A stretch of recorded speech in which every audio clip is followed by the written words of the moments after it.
So they take us to a high ground. Mortar rounds are coming, hitting the road left and right of us. And, we stop, we get out, and the Kurdish guys are like, there's the enemy position, to which I'm like, yeah, no, I think I got it. And this position has been terrorizing this community for months. As it turns out, these 3 NCOs are all what we call 18 Bravo weapons sergeants. So these guys say, hey, can we shoot at that gun? And I think all the Kurds were like, oh, this is going to be fantastic. And they all go to their bunkers to be like, hey, watch the Americans. They're about to get themselves killed.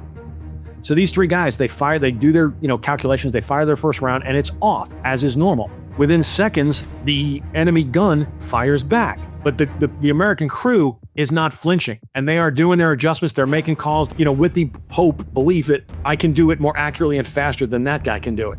And they are correct. They get their 3rd round off, and their 3rd round kills the target. You can imagine the Kurds come out, and they start to realize, these guys are warriors. Welcome to Combat Story. I'm AJ Pasciuti, a retired Marine, Force Recon, Scout Sniper, and Marine Gunner with 21 years of service, multiple combat tours, and a lifetime of lessons learned in the arena itself. On this show, I sit down with warriors from every front line to uncover what combat truly feels like and how it shapes the way we see life, each other, and ourselves.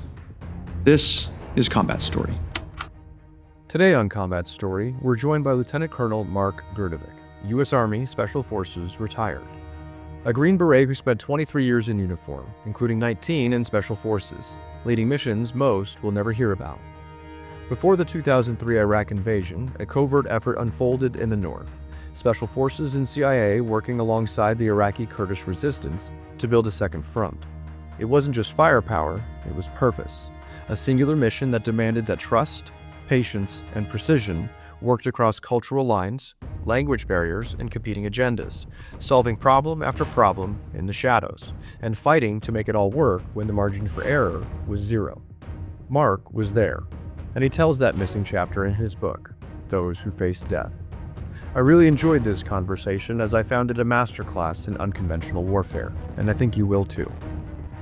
This is Combat Story. Welcome back to the show, everyone. As always, my name is AJ Pasciuti, and I'm the host of Combat Story. I am super excited today to be with my new friend, retired Army Lieutenant Colonel Mark Grdovic, who is the author of Those Who Face Death. I just finished reading the book and kind of going through it. A very detailed account of a really unknown kind of operation that had very, very big strategic impacts. So with that, I'd like to welcome you to the show. Thanks very much. It's great to be here. Yeah, super excited to have you on the show, and just really have a good, easy conversation as we kind of go through this. So now, Mark, you and I are we had an overlap of generations. We had an overlap of similar types of service, but I am new to the Green Beret field. I've worked adjacent to Green Berets throughout my career, but never worked directly with. Most of the time, I've got to be quite honest, that I saw you guys, your feet were hanging from some helicopter as you guys flew over doing something cool while I was in the infantry, and we'd always be like little birds or whatever cruising over. So there was always a professional jealousy, and we worked adjacent to. And also, you were, as I've read through the book, you joined at a time when I was not of the age to join. So you're a little bit older than I am as well in that process. What was why did you join the Army in the first place? And then what led you to the Green Beret? That's a great question. So I joined the Army in 1989. I went through 4 years of ROTC in college in upstate New York. But I will say, I think from a young age, I always knew I wanted to be in the military. My dad immigrated from Yugoslavia as a young man, but my grandfather was in the Navy in World War I and World War II. So I was fascinated with the military as a young man. Not sure why I gravitated toward the Army. I just did. I considered the Navy, but there was something about the Army that just appealed to me. And as far as Special Forces goes, when I was 15 years old, I was like most 15-year-olds, somewhat goofy and directionless. And I read a book called Mission MIA by J.C. Pollock. And it's a fictionalized account of guys who go back to Vietnam to find their buddy who might be a POW. And the account, and he spent a lot of time talking to Special Forces guys to write the book. The account of the camaraderie and the attitude of the guys just spoke to me. There was something about it that at 15 years old that just made me say, this is something I would like to do. Now, granted, like all 15-year-olds, I was like, oh, this, I could never do that, but I would want to. And that, I can literally trace that back to the spark that started the drive for the next, 8 years, until I actually, I joined the Army. And I knew I wanted to join the Army anyway. But after a few years in the infantry, you get the opportunity to raise your hand and say, hey, who wants to volunteer and try out for Special Forces? And I did. It went very well. That was in 1993. But it all goes back to reading that one book. So, all right. So join the Army. You said ROTC. Where did you go to school? SUNY Cortland, small state school in deep upstate, not by pretty close to Syracuse, like the central upstate New York area. Okay. And then what drew you to ROTC? Um, well, I knew I knew I wanted to go to college, but I knew I wanted to go to the Army. So like it was a fairly easy, okay, that's a good fit. And the appealing thing for me about ROTC was this notion that, hey, you can join ROTC and try it out for, 2 years before you have to sign a contract. I signed my contract in my first year. As soon as as soon as I started dabbling in the Army stuff. I know, ROTC is a light version of the Army, but it's a great introduction. And I immediately loved it. I went to airborne school and Ranger school as a cadet. Wait, did you have like well, you guys didn't have the rank on your chest then. You guys had the rank on your collar. Yeah, yeah. Showing up to jump school with cadet rank, that was a winner. That was it garnered immediate respect from the cadre. I love how both you and I understand this is laced with sarcasm. Yeah. Okay, so you go what, sophomore year to airborne?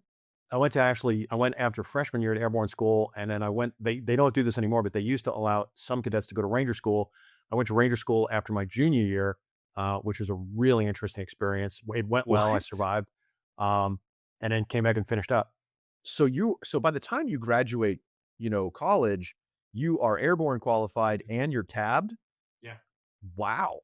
I mean, talk about like, again, if you could make it through that, as a young, infantry officer. I know that, can you explain what Ranger School is to the infantry officer kind of core? I think it's a nuance that most people don't really understand. No, I it's a great think. question. So, within the Army, we have the Ranger unit, the Ranger Regiment. Incredible. And then it's part of the Special Operations community. Incredible organization. Slightly different than Ranger School. Ranger School is a school that was created in 1952 to really train everybody in combat leadership skills. So it's a very, very hard school. It's changed over the years just a little bit in terms of its length. It was 58 days when I went. I think it's like 62 now.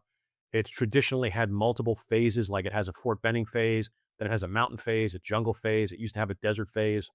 So it just provides, whether you're a young NCO, a young enlisted soldier, or a young officer like a lieutenant, an amazing amount of hardening combat-like experience in a short period of time. So within the Army, everybody looks to the Ranger tab as like this, I would say a rite of passage, but like if you see a lieutenant with a Ranger tab, you're like, okay. If you see a young enlisted guy or young NCO with a Ranger tab, same thing. You think, wow, that guy's done that thing. So it's really a badge that gives instant credibility because everybody knows how hard it is. It's like a level of like shared suffering, And right? it's for the time that, however long it is, now or then it's the same. It's massive amounts of sleep deprivation, very hard patrolling, and it's testing the individual to be able to function under those, I'm super exhausted, I'm super hungry, and the weather is crushing me. Can you still do your functions? And it really teaches good discipline. Like I will say, to me, the Ranger tab in the U.S. Army is, as long as there's people who are Ranger qualified, sprinkle out through the mix, it'll be okay because they know. No, I'm serious. Like that's the way it feels. If you see someone with a Ranger tab in the group, you're like, okay, they're going to be okay. Right. There's like a level of just suck factor that that they can have performance under duress, right? There's performance with sleep deprivation, there's performance with hunger. One of my greatest regrets is not having the chance to have gone to Ranger school. We had in the recon community, we do send guys to Ranger school. When that opportunity came up for me, I was longer in the tooth. I came over to recon a little bit later on. And so for us, the better option for me to go through as a reconnaissance leader was RSLIC, was Reconnaissance Surveillance and Leaders course. Even though I got a lot out of RSLIC, I still never got my tab. And that's something that's for us that's like I still what Marines do is a little thing is that any Marine that is a Ranger, so we don't wear any patches, right? But every Marine that's a Ranger, we now have on our utilities now, we have like the diagonal pocket. Every Marine that's a Ranger sews the Ranger tab underneath their pocket because it's still, and they'll still flash that to each other, right? Because not only it's like a total, like it's like a, like I got you, Oh, no, dog. I know exactly Right? what you mean.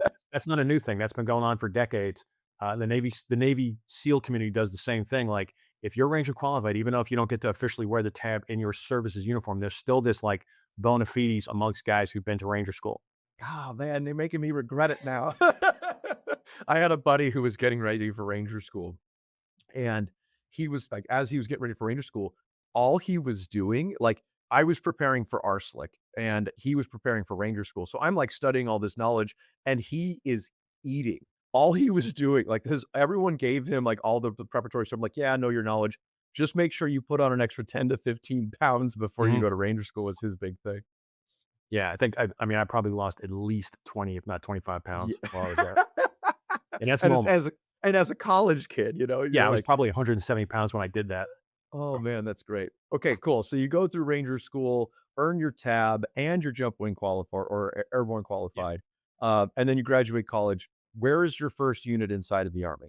First unit is Fort Lewis, Washington, all the way on the other side of the country, which I fell in love with Fort Lewis. I was in the Ninth Infantry Division, which was a really unusual because it was the test bed for the U.S. Army at that time. So, like, every battalion was configured differently. We had all sorts of crazy equipment. We had dune buggies, but it was a really, really interesting experience, and it was a good infantry unit. And I'll also say, like, to you as a fellow infantryman, you know, I I have an infantryman at my core. Like, infantry is my original base, and I still retain an infantryman's mindset. So it was the greatest way to, in my opinion, the greatest way to start out. If you were going to go special forces, starting as an infantry officer. Oh, I love that. Yeah, you very much. You provide this really, really strong foundation. For us, it was, and I'm sure it's very similar in the Army. Everything at the center of the Marine Corps is always that young, we say that the young rifleman, right, is the purpose of the Marine Corps. Everything else around that young rifleman is to make sure that that young man or woman is successful at their last 100 yards. And I'm pretty sure we stole the last 100 yards from the Army. I know that you guys have a infantry museum I got a chance to go to a number of years ago, and one of their big things is the last 100 yards. Very, very well done. Okay, so ninth ID. How long do you spend at ninth ID, and what is your? Do you deploy out of there? What is normal? No, it was actually somewhat devastating. I was there during the Gulf War. I distinctly remember the day driving into base, driving into the fort, listening to the radio, hear about Saddam Hussein invaded Kuwait, and thinking, "Huh, I wonder if that's going to screw up the weekend." It did. I mean, I was as a young man. It did screw up the weekend. Now we didn't deploy. Everybody in the army on the West Coast stayed on the West Coast to defend against, I'll say Korea. And it was emotionally devastating to watch seemingly the entire rest of the army deploy to this, once in a generational war and feel like I'm going to miss it. And I mean, it sounds silly to say now, but I'm telling you, all of us were like, you know, this is our chance to go to combat. We're going to miss it. As it turns out, that didn't pan out quite like that, but that's the way it felt. So it was a great unit. I loved it, but it was very difficult to not deploy, in an operational role. Went to NTC, National Training Center in Southern California, multiple times. Great training experience. Um, but then, like I said, about 3 years into my lieutenant time is when someone comes and says, "Hey, who's interested in trying out for special forces?" And I'll just say this, as you and I were talking before, to any listeners that might be thinking someday I would be interested in trying that, but I couldn't do it. What I just mentioned is the single biggest discriminator. And this is coming from a guy who was a two-time instructor at the Special Forces course. It's not the obstacle course. It's not the swim test. It's not the ruck march. The single thing that stops people is their own lack of confidence. The thing that where they're afraid of failing, so they're not going to try. Yep. And that is getting past that is the biggest discriminator that leads to success. Because it is hard. It's a huge unknown commitment. It's at least a year, if not 2 years of training. And it's difficult. It's doable, but it's difficult. So transition to that, went to what we call selection, which was very, very professional and very, very hard. And then followed it on with about a year of training, which included language school. Wow. Okay. So yeah, you guys do. I know a lot of our Marine Special Operations was built off the back when MARSOC was created. It was created a lot of the ODA model.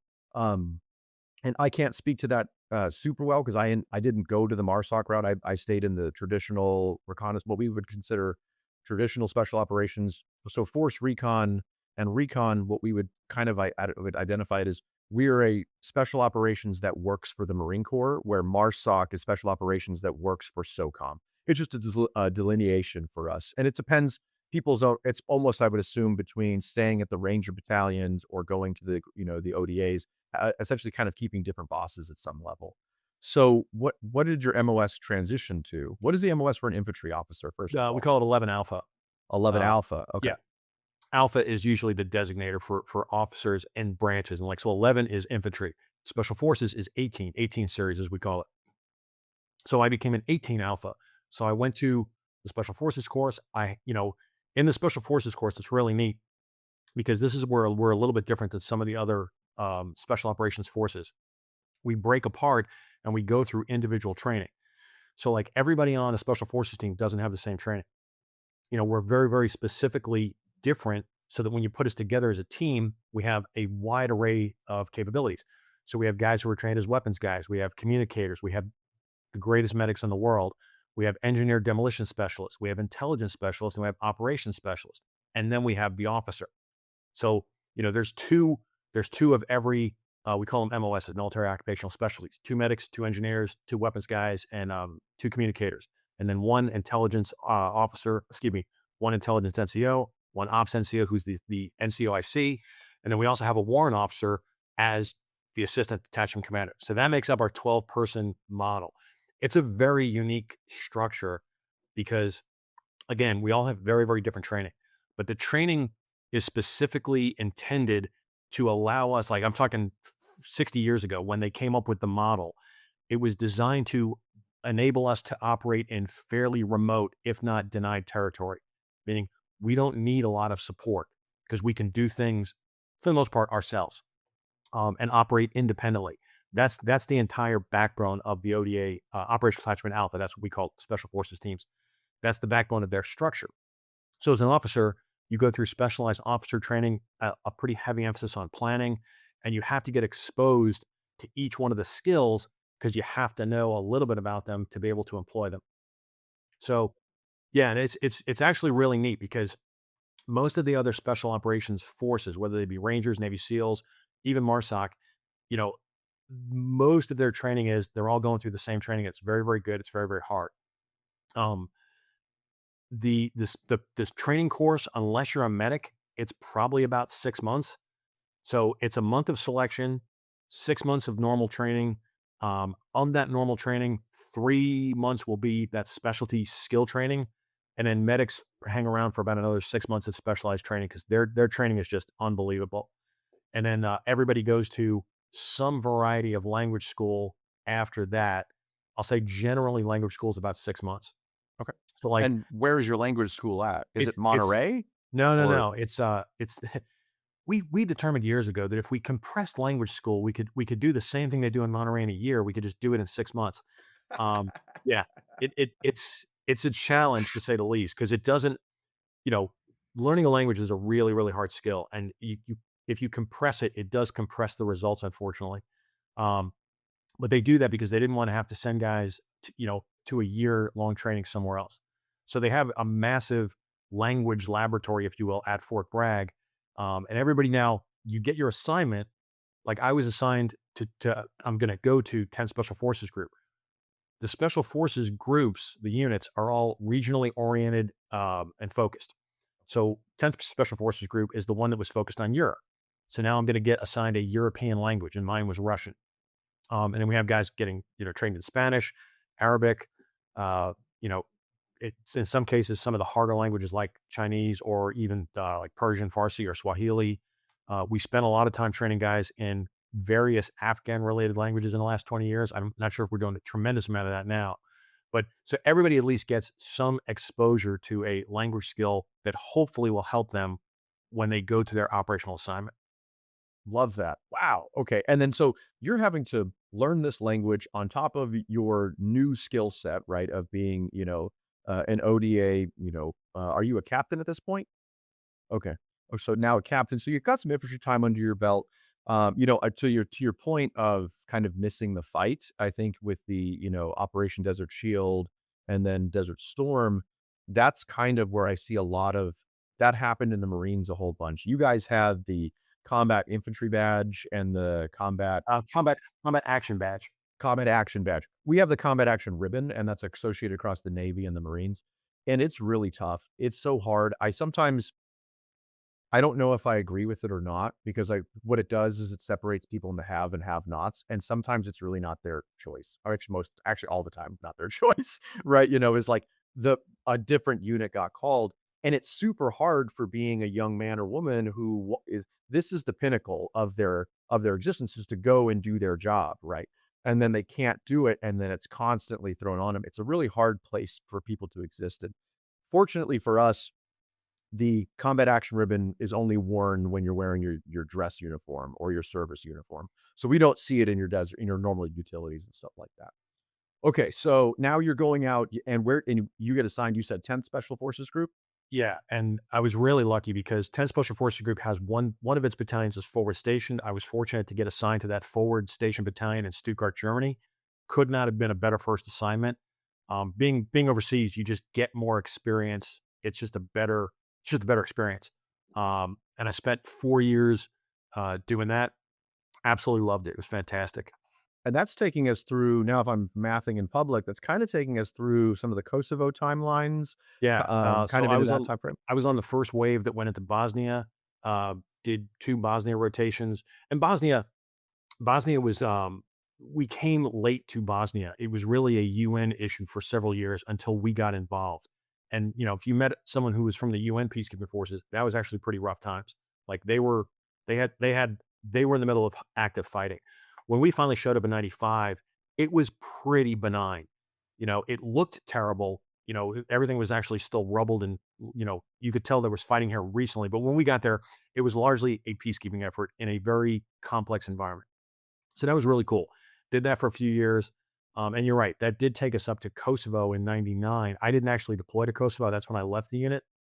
But during that time period, as I said, I did a couple of Bosnia rotations. I spent a very little amount of time trying to look for war criminals in Bosnia.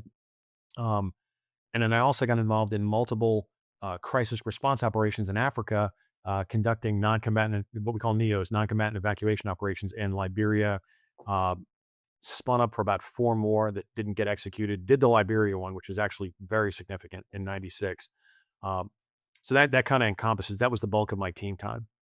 Dang. Okay, and so, yeah, that's probably taken you through captain into major time, early major time? Turned into a major in 2000.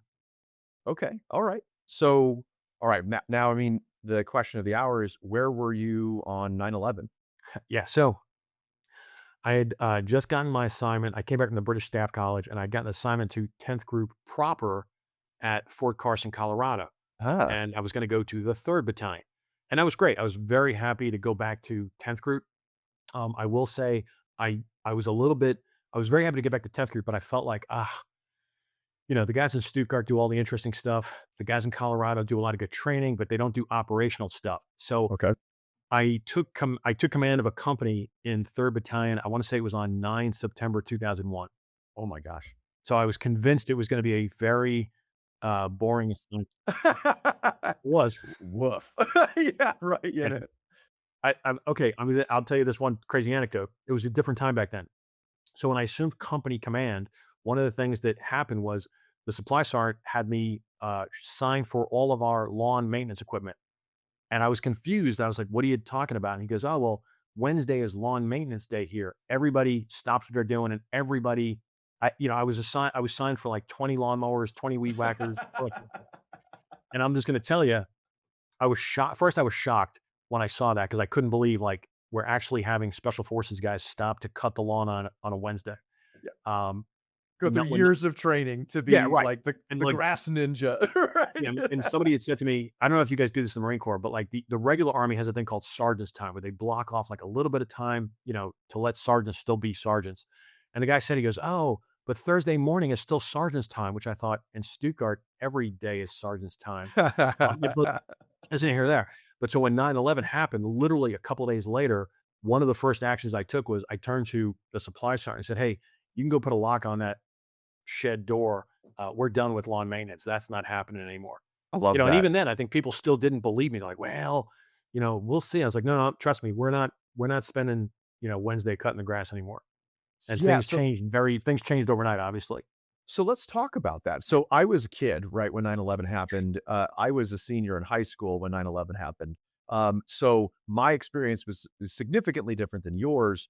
Um, what was the feel? I won't put words in your mouth, but I'm sure that there was a different feeling on 9/11 as there was to, September 12th. No, it's a great question. Because as we're getting farther away from that, there are less people who have a memory of it. It's a story. So obviously horrifying and shocking. And it's honestly not possible to convey the degree of shock that everyone felt. Right. Um, I raced into work. We were calling all sorts of emergency meetings. Nobody knew what was going on. I had been, for most Americans, they had never heard of Osama bin Laden or Al Qaeda. Like that was, people were, really trying to come to grips with, now, what is this thing? I had been aware Al Qaeda had come on my radar in Stuttgart in 1998 when they blew up, when they put a car bomb at the embassies in Kenya Yes. and Tanzania. And I was in a counter-terrorist role at that point. So I was pretty aware of, it was Al Qaeda and it was Osama bin Laden. Um, but truth be told, a way to talk about it is the 1990s was a rough period for the US military from the end of the Cold War right up to 9/11 because we had a hard time defining what's our role. As weird as it sounds, there was this prevailing belief that after the Cold War ended and after the Gulf War, the massive victory of the Gulf War, we would never see traditional style war again. And Right. and it's Especially with the really air crazy. campaign Yeah, in Desert Storm, right? it's really crazy to look back on it now. And I said it because despite all of the signs of the contrary, meaning like there was instability everywhere, from Rwanda to Bosnia to Haiti, all sorts of places in Africa, Somalia. There were all these incidents, and terrorism was also on the rise. There were multiple significant terrorist attacks. The USS Cole in 2000, the embassies in 98 in Kenya and Tanzania, Riyadh Towers. I mean, Kobar Towers. All sorts of problems. But we were still convinced, that we got into this very risk averse mindset as a U.S. military. And the problem with that is, if risk is your primary driving factor, then it puts you in a position where we're not going to get involved in anything, which actually creates more risk. It's a really weird dynamic. So the U.S. military was crippled by being risk averse right up to the day of 9/11, and all of a sudden it was like a switch. Somebody flipped a switch of, okay, we're now going to do things that yesterday would have been presumed unthinkable. Would never even been brought up in the Right. conversations. And, and, Right. and truth be told, even the first 2 weeks after 9/11, the initial responses were to just do standoff bombing of, those guys in Afghanistan, and immediately became evident that's actually not having any impact whatsoever. Remote bombing and remote cruise missile strikes we're just throwing rounds away. So it very quickly, over the course of about a month, October 2001, the U.S. military got the, I don't want to say wake up call because that makes it sound like they weren't prepared, but it really did change things of, okay, we are now going to do things that we didn't think we could do yesterday. And quickly, Afghanistan changed that. And then that really takes us up to how we started talking about Iraq as the next phase. And I say it that way because that period I talked about, from the end of the Gulf War, let's say in 1991 to 2001, 10-year time period, Saddam Hussein had been really a thorn in the world's side in terms of the way he was just, kind of thumbing his nose at the UN sanctions, constantly pushing the envelope to break the sanctions, if you will, or violate the sanctions, like to do things he was told, hey, you cannot do. like commit genocide on his own people, cross the northern and southern no-fly zones that were restricting him, things of that nature. So now that 9/11 has happened and Afghanistan and the threat of Al Qaeda is, prevalent, there was this recognition of we can't tolerate committing 20 to 25% of our military forces to contain him continuously anymore. So it was acceptable yesterday.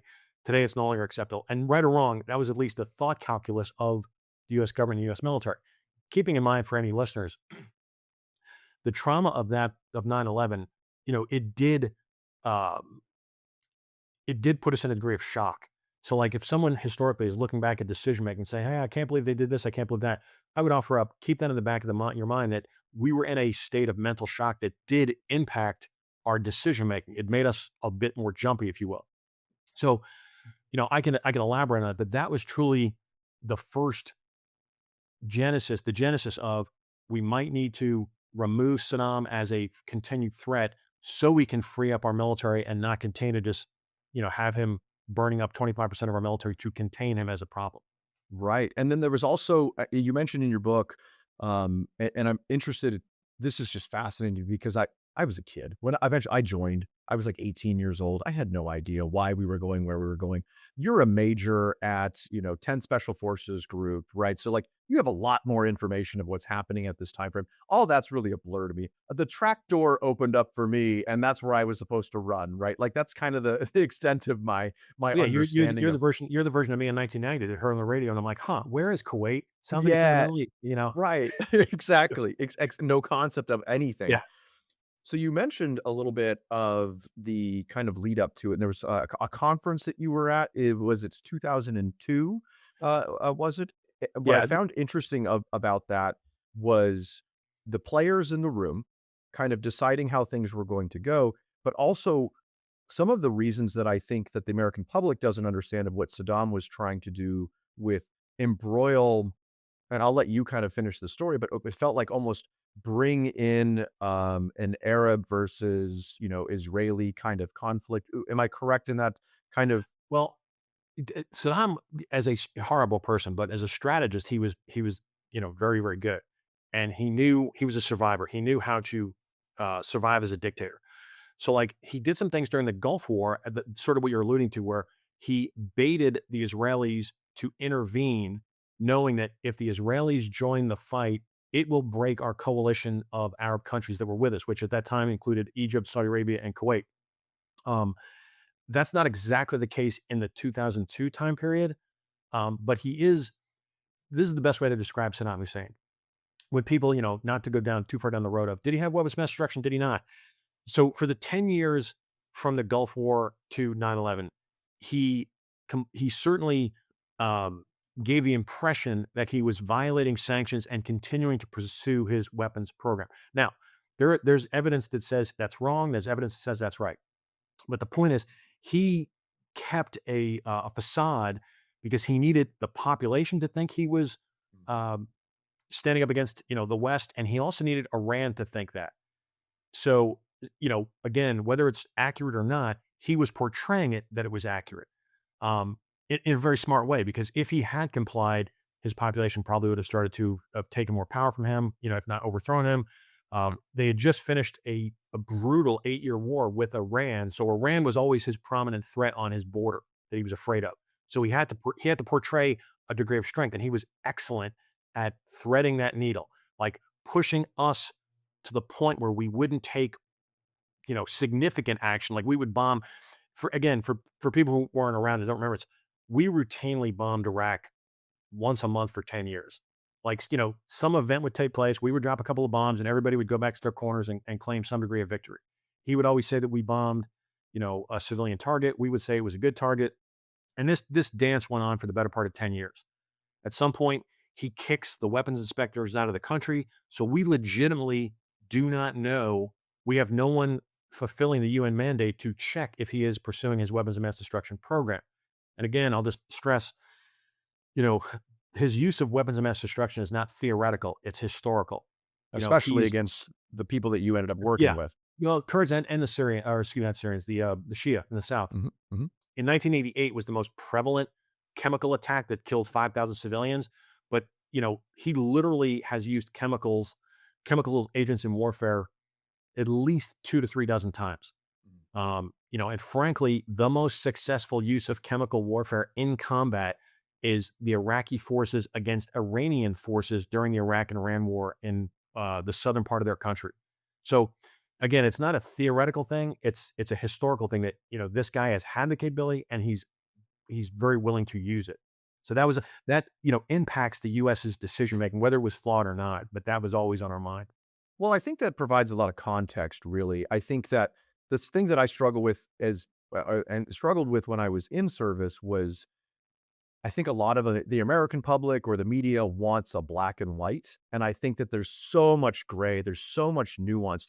And especially nowadays in the, 15-second soundbite, there's no ability for nuance. And I think what you're explaining is a really good thing is to understand is that to me, as a normal, American kid, I remember seeing pictures of Saddam Hussein like shooting an AK-47 from the top of a building, right? Like that was the extent. And then I knew that he had like body doubles. That was like what I knew of Saddam Hussein. But he had a habitual and provable track record of strongman tactics, if you will, right? Yeah. So something I'll say about this, like the weapons of mass destruction debate is a fine and interesting discussion or debate, and it's worthy of anyone having. There's another debate, though. The U.S. military generally doesn't go to war for moral purposes. We go for national security concerns. Now, I'll say as a soldier, if there's a moral component, I'm actually fine with that. Meaning, like, let's liberate the concentration camps from the Nazis, things like that. We didn't spend much time talking about Saddam committed brutal genocide, you know, for more than 10 years. Like it really goes back to his entire reign as a dictator. And he's conducting that genocide against the Kurdish people, the Shia population, and also the Arab population that's not complying. I did mention in the book, you can't find a person in Iraq, and I'm sure it's no different today if you went there, that doesn't have a family member that lost a family member to the torture chambers, to acts of genocide, to crushing uprisings. Everyone has that scar tissue. That it's like a trauma on an entire population. Absolutely. And the West was very, very focused on, does he have weapons of mass destruction? Because that impacts us. We didn't go in with hey, this guy's committing genocide and that's not acceptable. And even now, the current government of Iraq is doing a pretty good job, actually, of uncovering mass graves that they knew existed somewhere, but now they're documenting them. So they're really fully starting to get an accurate picture of the scale of the genocide. So from my perspective as a guy who was on the ground, that helps me understand, what was the value of removing Saddam Hussein. I completely agree. I faced so many of these moments. I wrote letters a lot, and what the challenge, I'm looking back at the letters that I wrote as a young man going through this process, I can see my kind of confusion or the opacity of, reasons why. And then I'm seeing life on the ground and I'm seeing the people that are coming up to me with tears in their eyes, right? Who I remember vividly. I didn't write about this in my own book, but I remember this during the invasion. We were just kind of stabilizing in and around Adiwania. And I remember a man came up to us and we were in some, random building somewhere. And he takes us, and he's very, an older man, and he takes us inside this building. And in this room, he like shows us how to get there. There are hooks hanging from the ceiling. Like they're like bent rebar that are like put into the concrete. And he's showing us where they hung him by his arms. And you're like, what, stuff that just, Americans don't. Horrifying stuff. Absolutely. Right. Yeah. And so you start to almost like, things are kind of confusing on a geopolitical scale, but then you're like, there's a human scale, of like, okay, man, we should be, this is good. I'm glad that we're here in a lot of these cases. And I think that you provide a ton of context into, I think the American population was stunned.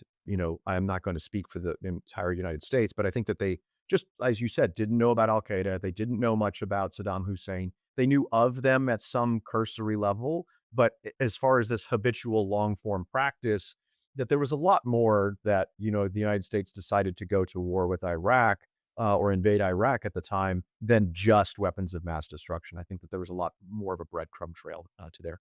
But thank you for the context. I think it provides No a problem. lot.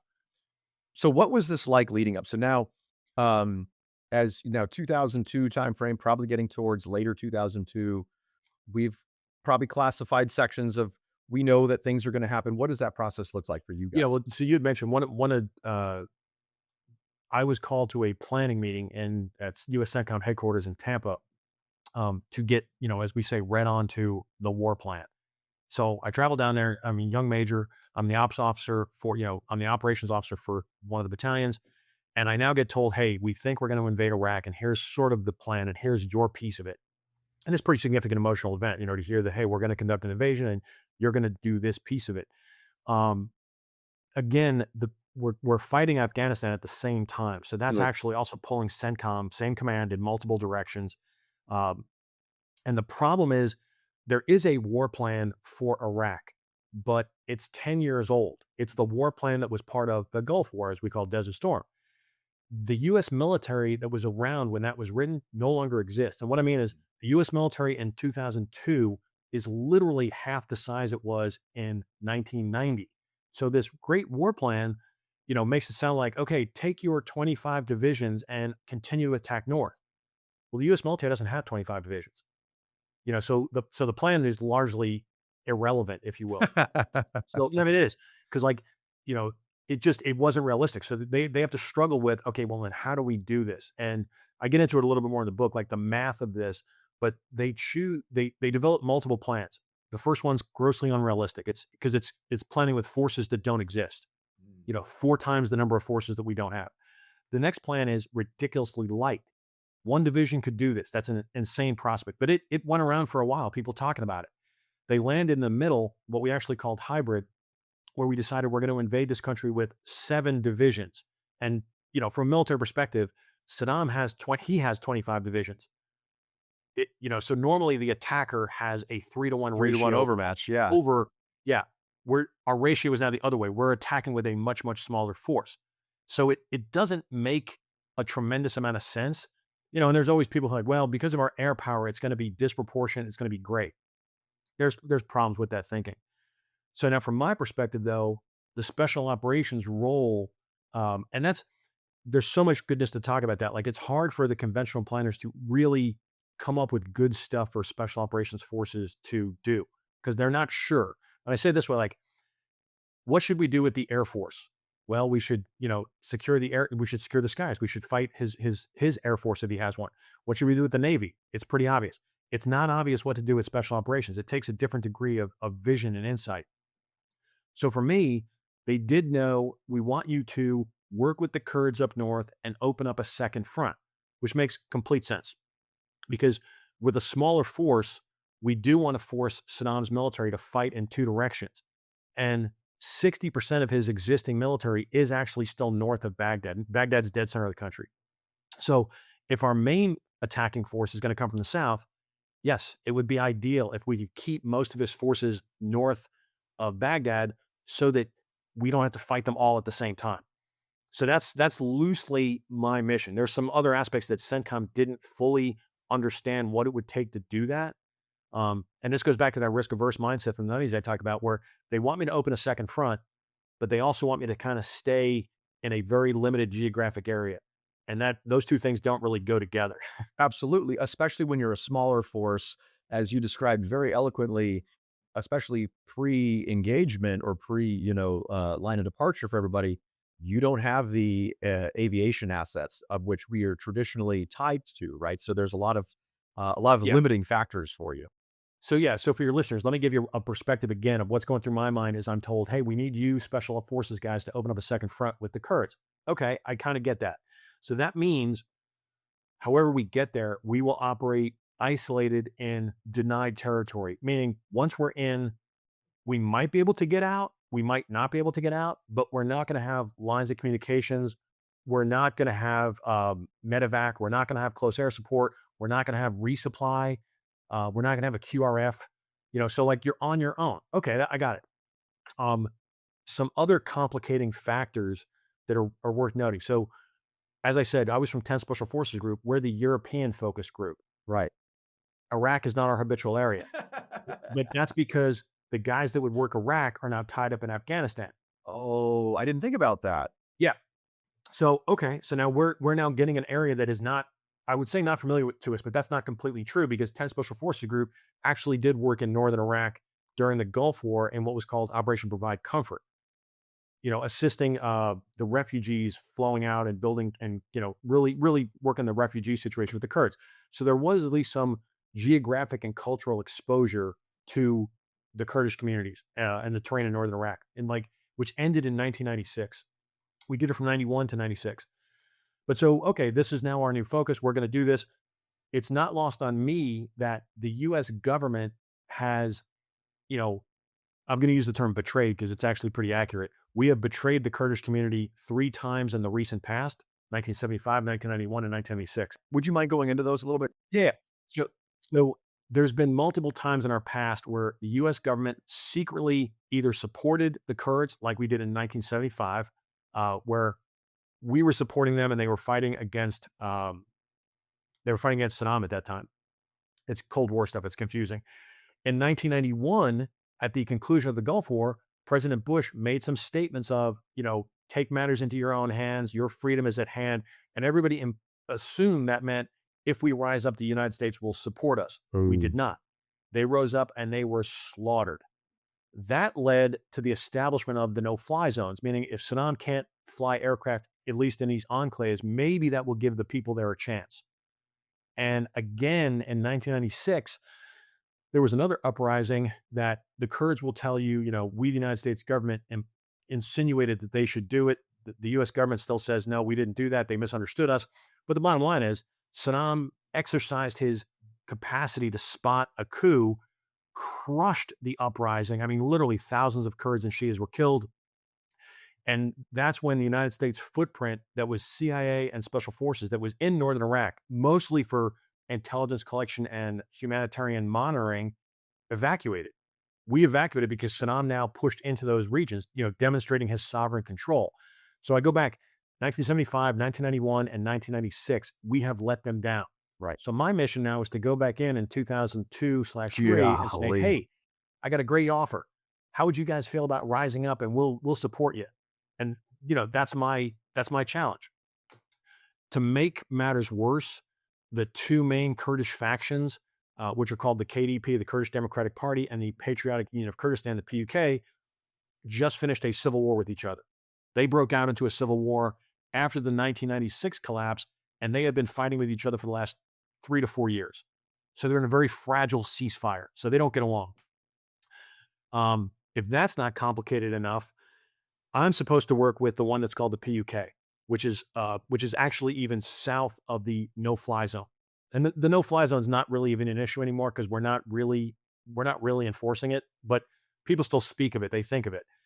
I'm actually going to go in past the no-fly zone, and the Patriotic Union of Kurdistan is struggling because they have a Islamic extremist group that has taken up positions, if you will. If they basically seized terrain in their rear area along the Iranian border. And they're Al-Qaeda affiliated. They're basically an Al-Qaeda-like group. The PUK are focused on containing them, and until that group is neutralized, they can't shift any forces to go fight Saddam. Correct. And this That is, makes sense.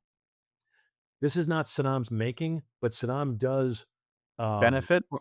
he does kind of promote these things. Like Mhm. the 2 groups fighting with each other is to his benefit. Having Islamic extremists on Iraqi soil distracting the Kurds, that's to his benefit. So he knows he can keep his adversaries weak if they're all distracted. So this is the situation that we're dealing with. I've got a potential partner that has no reason to trust us. Amongst the partners, they're fighting amongst themselves, and I've got a Al-Qaeda-like extremist group embedded in the territory of one of the partners I want to work with. All of that needs to be resolved before I can actually enable these guys to go create a second front, like create a problem for the Iraqi military. Now, again, last thing, if I haven't mentioned, is to make this more complicated. Oh, okay, please. Yeah, because it wasn't complicated enough. Jeez Louise. Because we're doing this in support of a D-Day-like secret invasion, I can't be told when it is. And I'm not, and that was a reality for me. At CENTCOM, they're not telling me when it is. And the point with that is, so how much time do I have to do all of those things that you told me to do? And the answer is, I don't know. Or rather, I can't tell you. So from whenever I will infiltrate with my forces, we have no idea how much time we have to do whatever we've got to do to get the Kurds to be able to turn their forces west and attack the Iraqis. And the point to that is, if I can't do that, I always said there's an expiration date on the time of my operation. It will be of no value if I do it after Saddam has counterattacked south and attacked the American forces. It has to be So there's timed like this real, perfectly. yeah, there's this real insane, everything is relying on something else, like a puzzle. And we've got to do a whole bunch of things to accomplish something in an unknown time period. It's And almost like that's, doing a puzzle where you can't see the picture of the puzzle. well, yeah, that's And exactly you what it's also like. don't have all the pieces, right? Oh my goodness. So it's a tough thing to mentally comprehend, but the way we approached it, was okay, we're going to take this one piece at a time. We're going to do the best we can to plan this out, and we're just going to do the best we can with an understanding of, we're trying to get to this end state. So we'll see if we make it. And I go also point out at this meeting, like I say, this conference I'm at CENTCOM, everybody is saying we're probably going in a couple of months.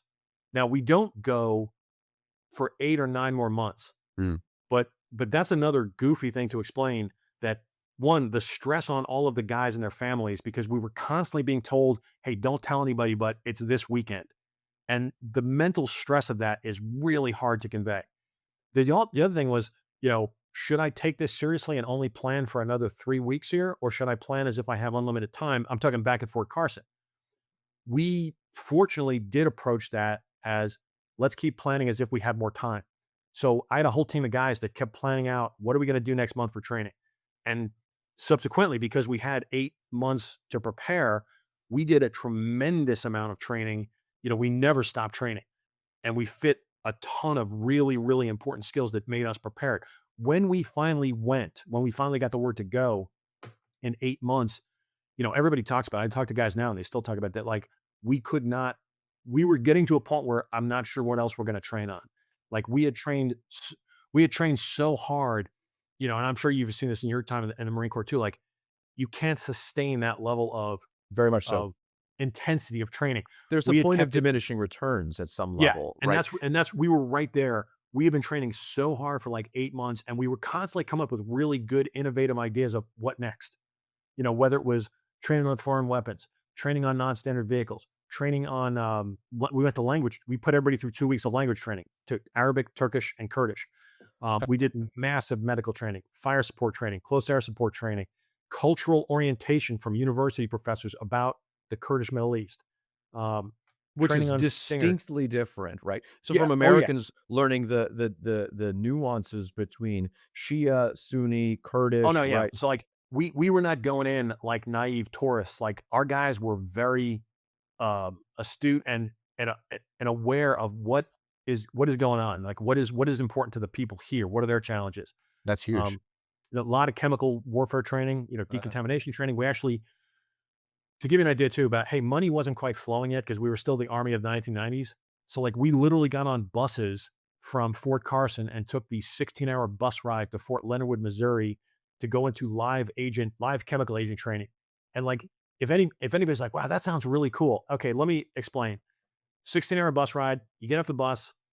I don't even think we stayed in hotels. Like, I don't even think we were there long enough. We were there for like 6 and you spend an hour getting briefed, an hour getting dressed, and they make sure that you're dressed perfectly. Uh-huh. Then you walk into a room and no one's moving. Everyone's moving very, like, no one wants to like move their suit. Like, so everybody No. kind of shuffles in.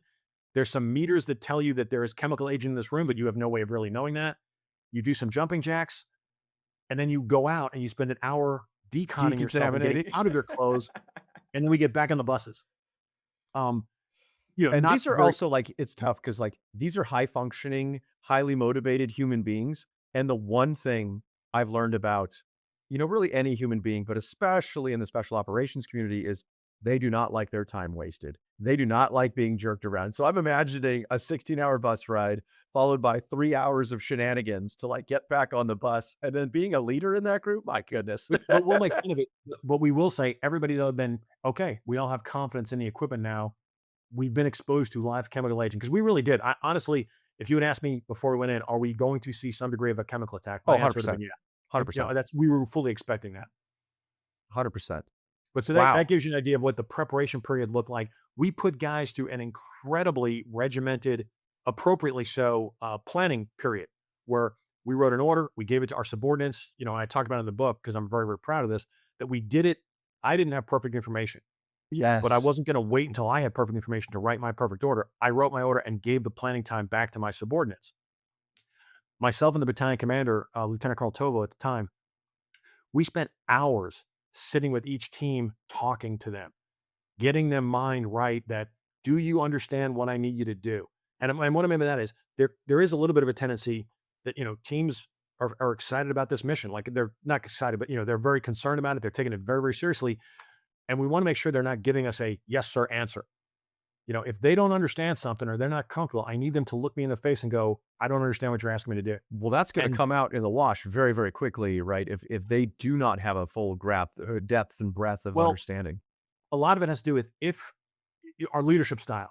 If we were the kind of leaders that are going to yell at our subordinates and tell them, that's not good, then they're gonna perform for us. They're gonna hide things from us. Yes. We didn't. That's not the way. That wasn't our style. I'm treating it like, hey, I'm your higher headquarters. I'm here to enable you. I'm here to help you. I can't help you if you don't tell Yeah. me, So where your gaps are. so I will tell you. One of the biggest aspects of our successes, I saw it in a special forces battalion at that time. I have 3 companies and 15 teams. The teams, we had a tremendously good relationship with all the teams where they know us, they trust us, we know them, and we can have a dialogue back and forth. And because we treated them that way, because we spoke to them that way, down the road, you're going to see when things start to fall apart and I have to just cut them loose and say, what I need you to do, good Yep. luck. We're comfortable doing it because that's the way we prepared them. Yes. You've So I have my own consternation with sometimes how the general purpose military is trained. I know that sometimes it's for a good reason, but sometimes what I've expressed is an idea of learned helplessness. That we sometimes reinforce into people is we reinforce this idea that they always have to stop and look for, higher command. And I think what's very, very different of that I can see in this other force and in what you're explaining here is that you're you're conditioning them to this idea of self-reliance, self-sufficiency, Yeah. right? Of knowing the commander's end state and saying, I also know that there's going to be a lot of chaos. There's going to be a lot of things that we don't really understand, but I need you to be able to fill in those gaps. I don't have all the answers either. And I think 100%. it creates a bias for action rather than like a learned helplessness. I think that's 100%. really strong in They a don't culture they standpoint they too. feel comfortable making decisions. They feel comfortable not having to check back with me to say, "Hey, this is what we want to do." They can move quickly as a result of that. Um, and they respond. So they're more focused on that outcome that I talked about than sticking with the rigid plan. Yes. And that goes back to they understand the goal here is not to there's a bunch of different ways I could say it, but like the goal here is not to just fight with the Iraqis. The goal is to prevent Saddam from moving his forces south. You know, so to do that, I've got to like one of the biggest things we found, the teams, they were all very American military focused. And by that I mean they were focused on attacking Ah, forces. And that yes. makes sense. But I had to explain to them, like, guys, if you guys attack into Iraqi units and get decimated yourselves, it will work in Saddam's favor. Meaning, Correct. like, if you destroy 100 Iraqi tanks, but he still has 50 tanks behind that, and you guys are rendered competent and effective, he can now maneuver them freely. He wins. Absolutely. So I was like, so I would rather you destroy 2 tanks, but you're still a problem for him and he knows it. And that Correct. changed their mindset, the way they approach their mission. It's sometimes a little bit more about denial of freedom of movement, right? Than direct engagement. And that's you're right. It's very hard because young men and young women are like, let's run face You're first right. into the enemy. They And you're like, I got it. But I need you to focus that to be able to Yeah, like they're think they bigger. were like the American military, they were attrition focused, Yes. where I need them to, and the correct wording is, I need them to coerce Saddam to not feel comfortable going south. We'll get into it a little bit. Like, that's a bunch of the things we did to, okay, we're still here and we're still a problem in the north for you that you have to take seriously. Very, very huge. And I think that speaks to your level. I actually think that it speaks to what will eventually, and we'll find out, becomes some of the successes through the friction is because you had built this foundation that was really about a bias for action, understanding hires commander intent, and then the trust that I see up and down. That was really prevalent through the book, was that you trusted your subordinates. And then more importantly, I think at times is they trusted you. Like you weren't this like other form of a dictator. And I think it's very, very important for people to recognize the difference. No, it's a huge thing.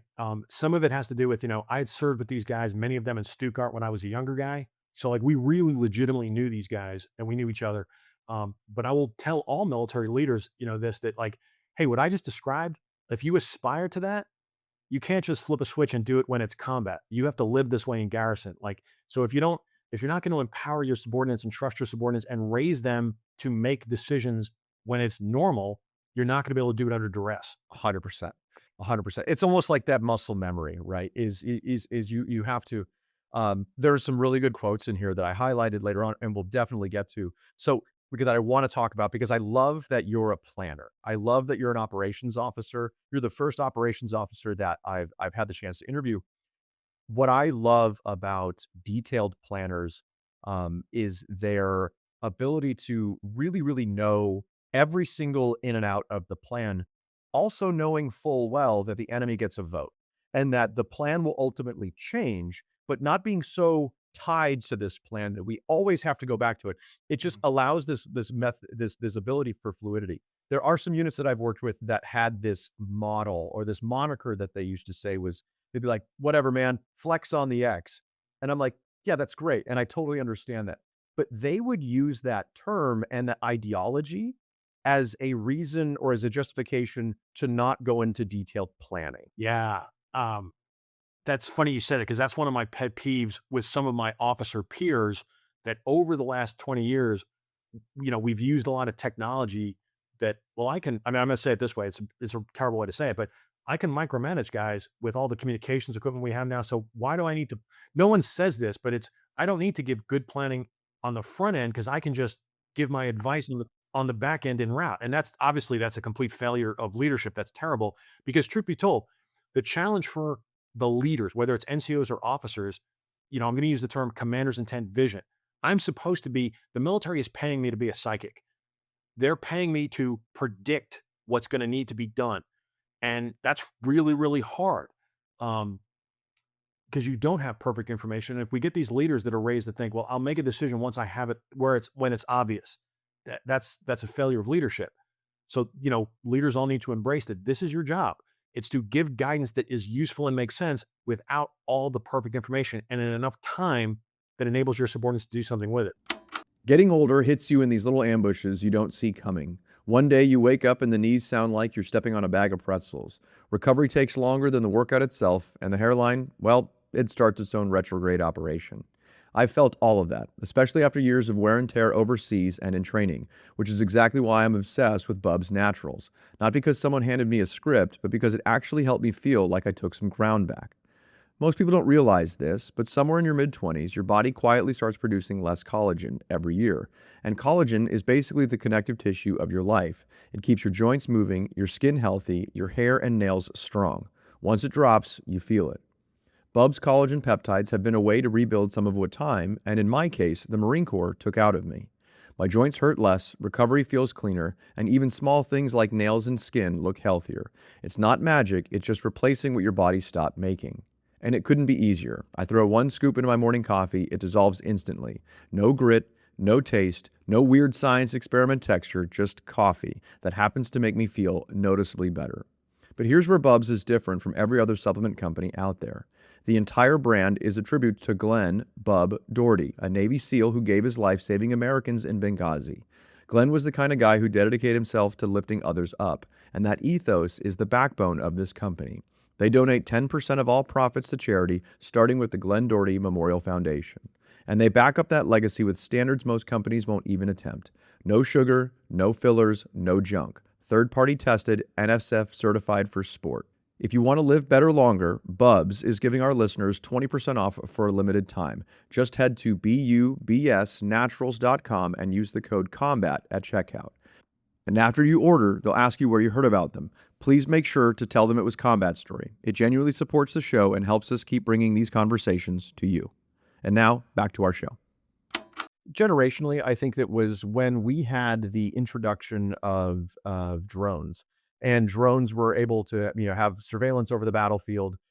I found that there was a generation of officers that were, or I would say leaders, not just officers, a generation of leaders that got very comfortable of being able to know what was happening across the battlefield, or at least to a certain extent, in real time.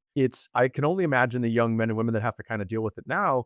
I think that the generations have gotten a little bit smarter, but there was an influx of time where we had people who, when drones became a novelty and this kind of new thing, people didn't really know how to incorporate that other than being, I mentioned this before, but as a reconnaissance guy, deep reconnaissance, I would be in, the enemy's rear area and say, okay, we've got X happening right now. And then a commander would say, Roger, we're going to send a drone over to confirm.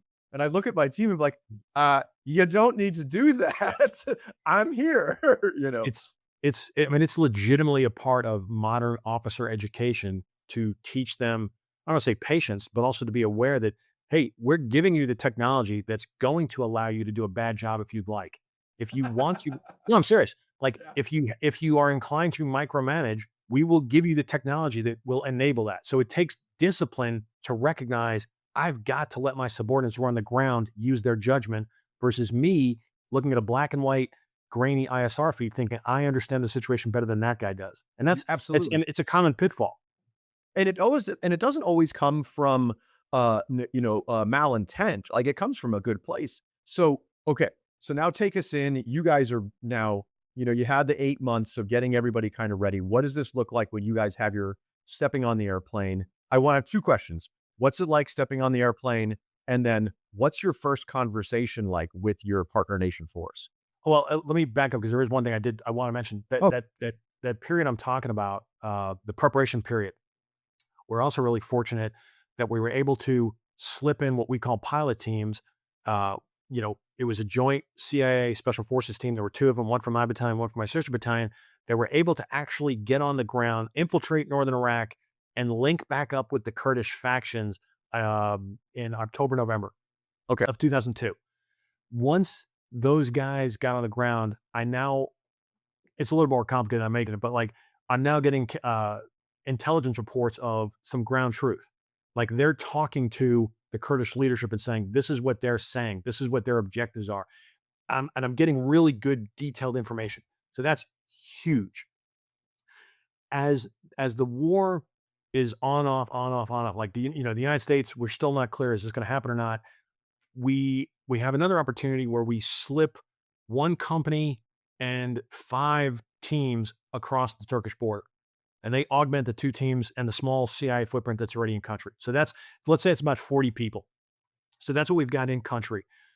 Again, they're doing a lot of the preliminary work. They're speaking with the counterparts. They're conveying back to us, hey, this is what this unit's challenges are. This is what this unit needs.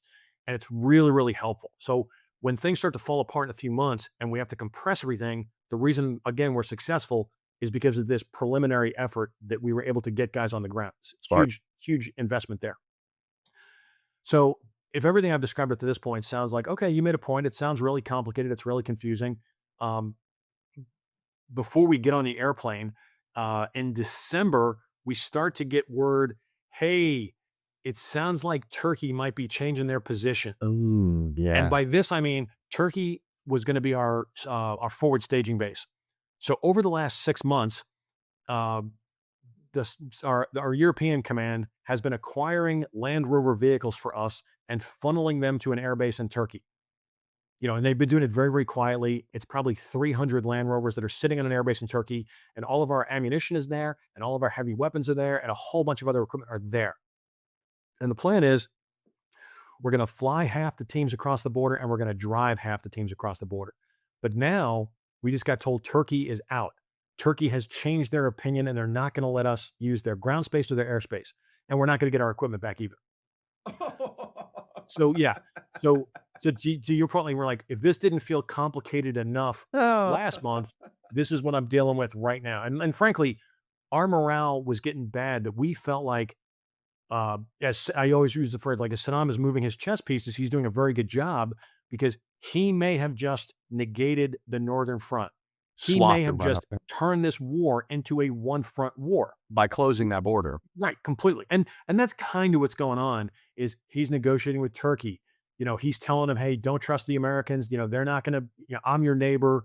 And countries have to do that. I mean, it's, I don't fault Turkey. Like they all have to they have to live in these environments where, they're not like the US where we're isolated across the Atlantic. So Turkey has now disappointed the United States and said they're neutral, they're staying out of this, which totally crushes our plan. Keep in And mind, taking 300 Land Rovers and oh yeah, and yeah, actually, and part of that whole deal was we rebuilt our entire airfield over the last 6 months.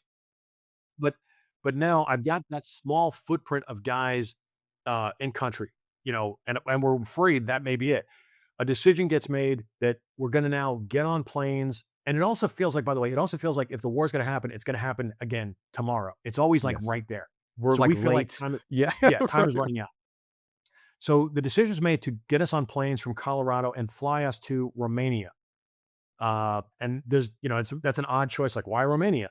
Because Romania doesn't have a border with Iraq. Romania was being set up for a different exercise in the European Command anyway, so they were accommodating to us coming there. That's good, but this literally it's actually 1,000 miles farther away. So, we're 1,000 miles farther away. We are not uh, near a border, and we don't have any of our equipment. That's the situation we find ourselves in. So the decision is made to reinforce the confidence of the Kurds. Let's try to sneak uh, a couple of more guys across the border and somebody, but not teams. Let's make it somebody with some rank. So the decision is we're going to infiltrate the 2 battalion commanders and the 2 operations officers. So the 4 of us are going to be slipped across the border. That's a whole, yeah, you're I'm laughing because loving this. that's a whole fantastically goofy story of how we get across the border. And it's exciting to say the least, that they get us across the border. But once we cross the border, Turkey is very upset and now seals the border because they are aware that we slipped across the border, and sort of duped their border guards. So now that I'm in country, they race us down to go meet our Kurdish factions, and it was a kind of surreal moment because it was very much like this is what we talked about in the Special Forces course that I never thought I would do. But here I am sitting across from a guerrilla commander, and we are now negotiating. And I was telling somebody recently about this, like they've been pretty good partners up to this point. They've been very cordial, but they've been waiting for this. They've been waiting for some sign that the U.S. is in fact committed before it's 100% agreed we're together. They're a This little gun meeting, shy, like rightfully yeah, so.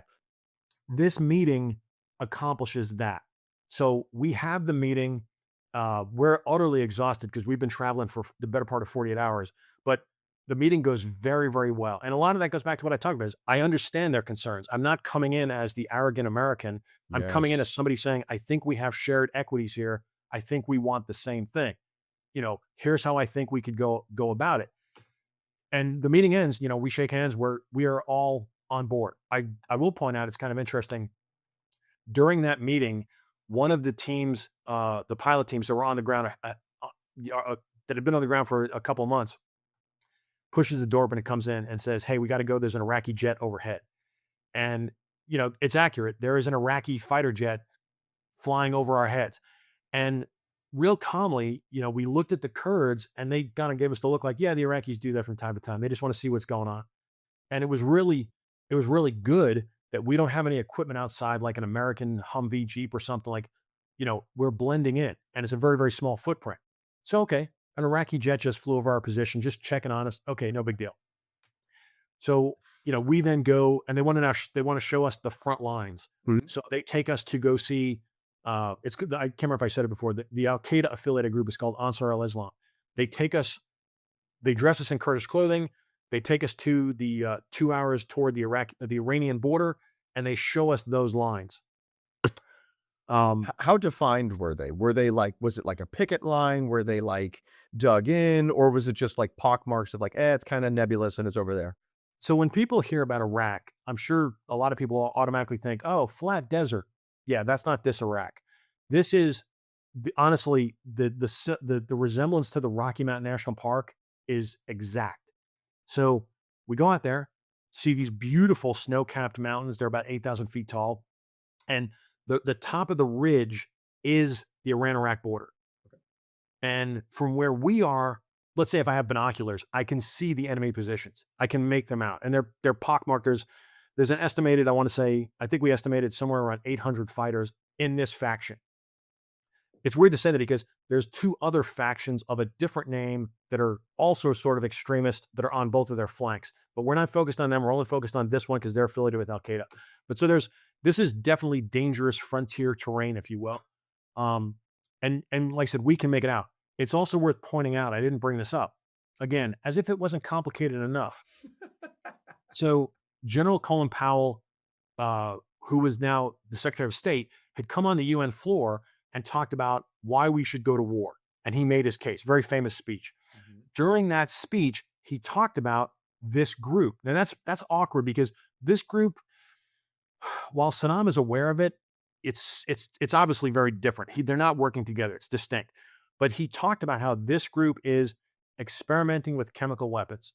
And that has no bearing on the argument that Saddam has weapons of mass destruction. But for whatever reason, is the Al-Ansar group? Yeah. Okay. Yeah.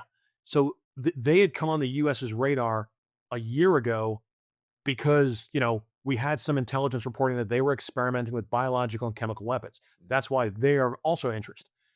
Colin Powell talks about this on the UN floor. So I should point out, there is a small town in this mountainous pocket called Sargat. That is the location of the suspected chemical training facility or chemical development facility. So that's another complexity in this mix. So we get a good perspective of the enemy here without getting into, unless you want me to, like we end up taking some fire on that first day. Tell us a little bit about that. What was their disposition and strength like?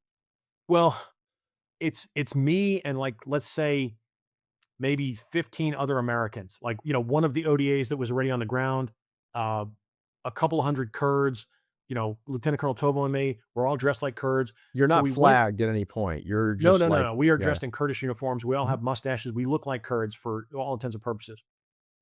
We go to the local Kurdish headquarters and we get a briefing, and it's a good briefing. And we lay out, okay, here's what we think we're going to do. When our forces come in, don't know when that's going to happen, but when our forces come in, we together will conduct a gigantic 10,000 person assault to retake this mountainous terrain. And that's that's actually their plan. We agree with it, but we didn't walk in there and say, hey, we want to use 10,000 of your guys. They're the ones who told us we want to put 10,000 guys against this attack. And we need your support. So we worked the whole plan. I really like that. It gives real ownership of that as well. 100%. Yeah. And that's important for listeners to understand is, at least in this mission and the way we're handling it, these are partners. They're not, they're not people I'm just ordering around. We are legitimately coalition partners. I think it's also very good as far as a distinction for what ODAs do. I think that there's a lot inside of, even in the military, there's a lot of, confusion or misnomers, right? I think, or misunderstandings of what you guys do and your real strength. And I love that you are fitting every description of a Green Beret that I've ever worked with. Is no, thank you. Highly intelligent, extremely understanding. Again, the thing that I think is a superpower of any Green Beret that I've worked with is empathy. They understand the other person's perspective and their specific plight. And I think that's extremely, extremely important. I refer to it as cultural curiosity. Yeah. I'm generally interested in them. I try to understand their perspective and then find, okay, what can we do together that works? Instead of me just saying, you got to do what I want. Right. What's I'm American, Cracker Jackson baseball. We're doing it this way. Here's a bag of money. Do whatever I want. No, I'm serious. And people will think that's a good model. It's not, because everybody will take money. That doesn't mean they have the capability to do what I need them to do. Yeah, so we built the Turks and airfield. They're being purely motivated by a bag of money. But so we have a really, really good meeting talking about this insane attack that we think we're going to conduct. Not sure when, but in the near future, and how important it is. And this attack is obviously more important to them than attacking the Iraqis. That's sort of the deal. I'll help you with this thing, and then you help me with my thing. And as it works out for me is I don't like these guys either because they're affiliated with Al Qaeda. So it's really a win-win for everybody. We walk out of that meeting and we're all feeling pretty good about ourselves. And now they're going to drive us to go get a closer look of the front lines. While we're standing outside the building, and there's literally try to picture probably 400 to 500 Kurds all milling around, probably 25 vehicles, all trying to do broken U-turns to turn their vehicles in on a narrow street. Like an Austin Powers U-turn, right? No, 100%. Yeah. And all of a sudden, I didn't know what it was at the time, but a rocket comes flying through the air and hits a transformer on a telephone pole. And when it hit the transformer, it exploded. And as stupid as it sounds to explain, this is back in the days when I was, less experienced with getting shot at from artillery. It's a You skill get that I conditioned over time. Yeah. it's a skill that I wish on nobody. We all stood there and was like, wow, that's really weird that transformer just blew up. And, a half a second later, the second rocket came in and literally smacked into the wall of the building we just walked out of and ripped, it was a 107 millimeter Katyusha rocket, ripped a hole right through the wall and devastated the room we were just standing in with the map. Holy moly. So now we kind of got it like, oh, they're shooting at us. And they're accurate. Yeah. Well, because the headquarters doesn't move and it's been here, like they've been doing this for the better part of a couple of years. So now we all race to our vehicles thinking like we're going to get out of here. And I joke, but it's serious. All the Kurdish, the equivalents of Kurdish privates that are in the vehicles were given very explicit instructions. When your group gets in the vehicle, drive them to the front lines. So we jump in and everybody's screaming, go, go. So these young, 17, 18-year-olds like just mash the gas and we all take off heading toward the enemy. So keep it in mind, these are like rickety pickup trucks that are not in great shape, and we're just in the back. Like we're not even in seats, we're in the back. Oh, dude. These kids are driving like 60 miles an hour on dirt roads. And as we're driving and like we're staying, it's so stupid. Like we're kind of low in the back. One of the guys next to me introduces himself. He's like, hey, my name's Jack. I'm from the CIA. I was like, hey, my name's Mark. Mortar rounds are coming, hitting the road left and right of us. And the drivers are just, doing this the whole time. So they take us to a high ground and, we stop, we get out a little bit shook up. And the Kurdish guys are like, there's the enemy position, to which I'm like, yeah, no, I think I got it. I think I understand where the enemy is now. So that was our first introduction to Ansar al-Islam and those positions. Cool. Who were accurate and pretty rapid with their engagement of you guys. And that's fine. We're gonna give it back to them in a couple of days. So then we drive back, go all the way back now to the main Kurdish city, Suleimania, as it's called. Yeah. And I swear there's no break. Keep in mind, like I've been up all night, the previous night, infiltrating. Crossing the border. Yeah. And all of these things like are 2.5 hours away. They're like, now we want to drive you west and show you the Iraqi front lines, to which I'm like, okay. So we get in the cars, dress our Kurds again. We drive all the way up to the town on, now it's like a FIBA. Like the Iraqis are in hardened defensive positions. Forward edge of the battle area for anyone. Yeah. And this town sits on the FIBA. So like we can go into town and there will be Iraqi soldiers walking around this town. And they're like, oh, it's okay. Like they don't stop our cars. We don't mess with them. Like everybody just kind of does their own thing in this town. But they're like, but you got to stay in the cars because they do have spies that are reporting to them. So if they see an American, that will get back to them. So like they literally drive us around this town and show us like there's, we don't have to show us, like we can see it. Like there's an Iraqi position, there's an Iraqi tank. Okay, we now know and it's called the Green Line. That's what the Iraqi front lines are called. Are you marking these on like a GPS, or are you just kind of more just like a situational awareness of saying like, this was situational awareness on this one. My pilot teams have done all of this already. Oh, okay. So like we have all of this very well logged. So that makes up like my first day. I've now seen the Ansar situation firsthand. I've seen the Iraqi situation firsthand. And like, it's fantastic. Like in a 24-hour period, we have incredible fidelity of, okay, this is the situation on the ground. Now it begs that question. So what's up with all my forces that are still in Romania? Like, we don't know what's the deal. When are they getting in? And also I should say, when is the invasion beginning? Because going back to what I'd said earlier, we don't know how much time we have. And you can kind of like feel, I remember there's this like level of like, of just like, not dread, but like anticipation for it. Like you can feel the things happening. Everybody is on edge because nobody knows what's going to happen. Right. And as weird as it is to say, so Colin Powell, General Colin Powell came on TV and said something like, Saddam has one more chance. Mm-hmm. And when he said that, all of us kind of reeled back and we're like, uh-oh. And I said the air out of the room. Yeah. Well, from a perspective of trying to enable resistance, like I envision thousands of people across the country, lifting floorboards in their house, pulling out a rifle they've been hiding, and now they're putting it back under and putting the floorboard back down. Because when they hear the Americans say Saddam has one more chance, like, oh my God, they're doing it to us again. They're gonna, Oh. yeah, like the will to resist freaked out.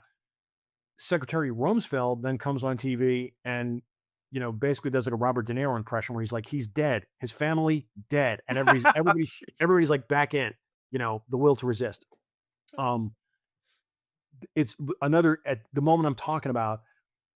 We also now are meeting with, I'm going to call them underground representatives from the Kurdish resistance. And one of the first things they told us was, why are you saying it that way? And again, I don't know what they're talking about. And they keep saying like, okay, that's just the way you guys are. I'm like, what are you talking about? And they said, you're broadcasting messages to the Iraqi forces to surrender, much like they did in the Gulf War.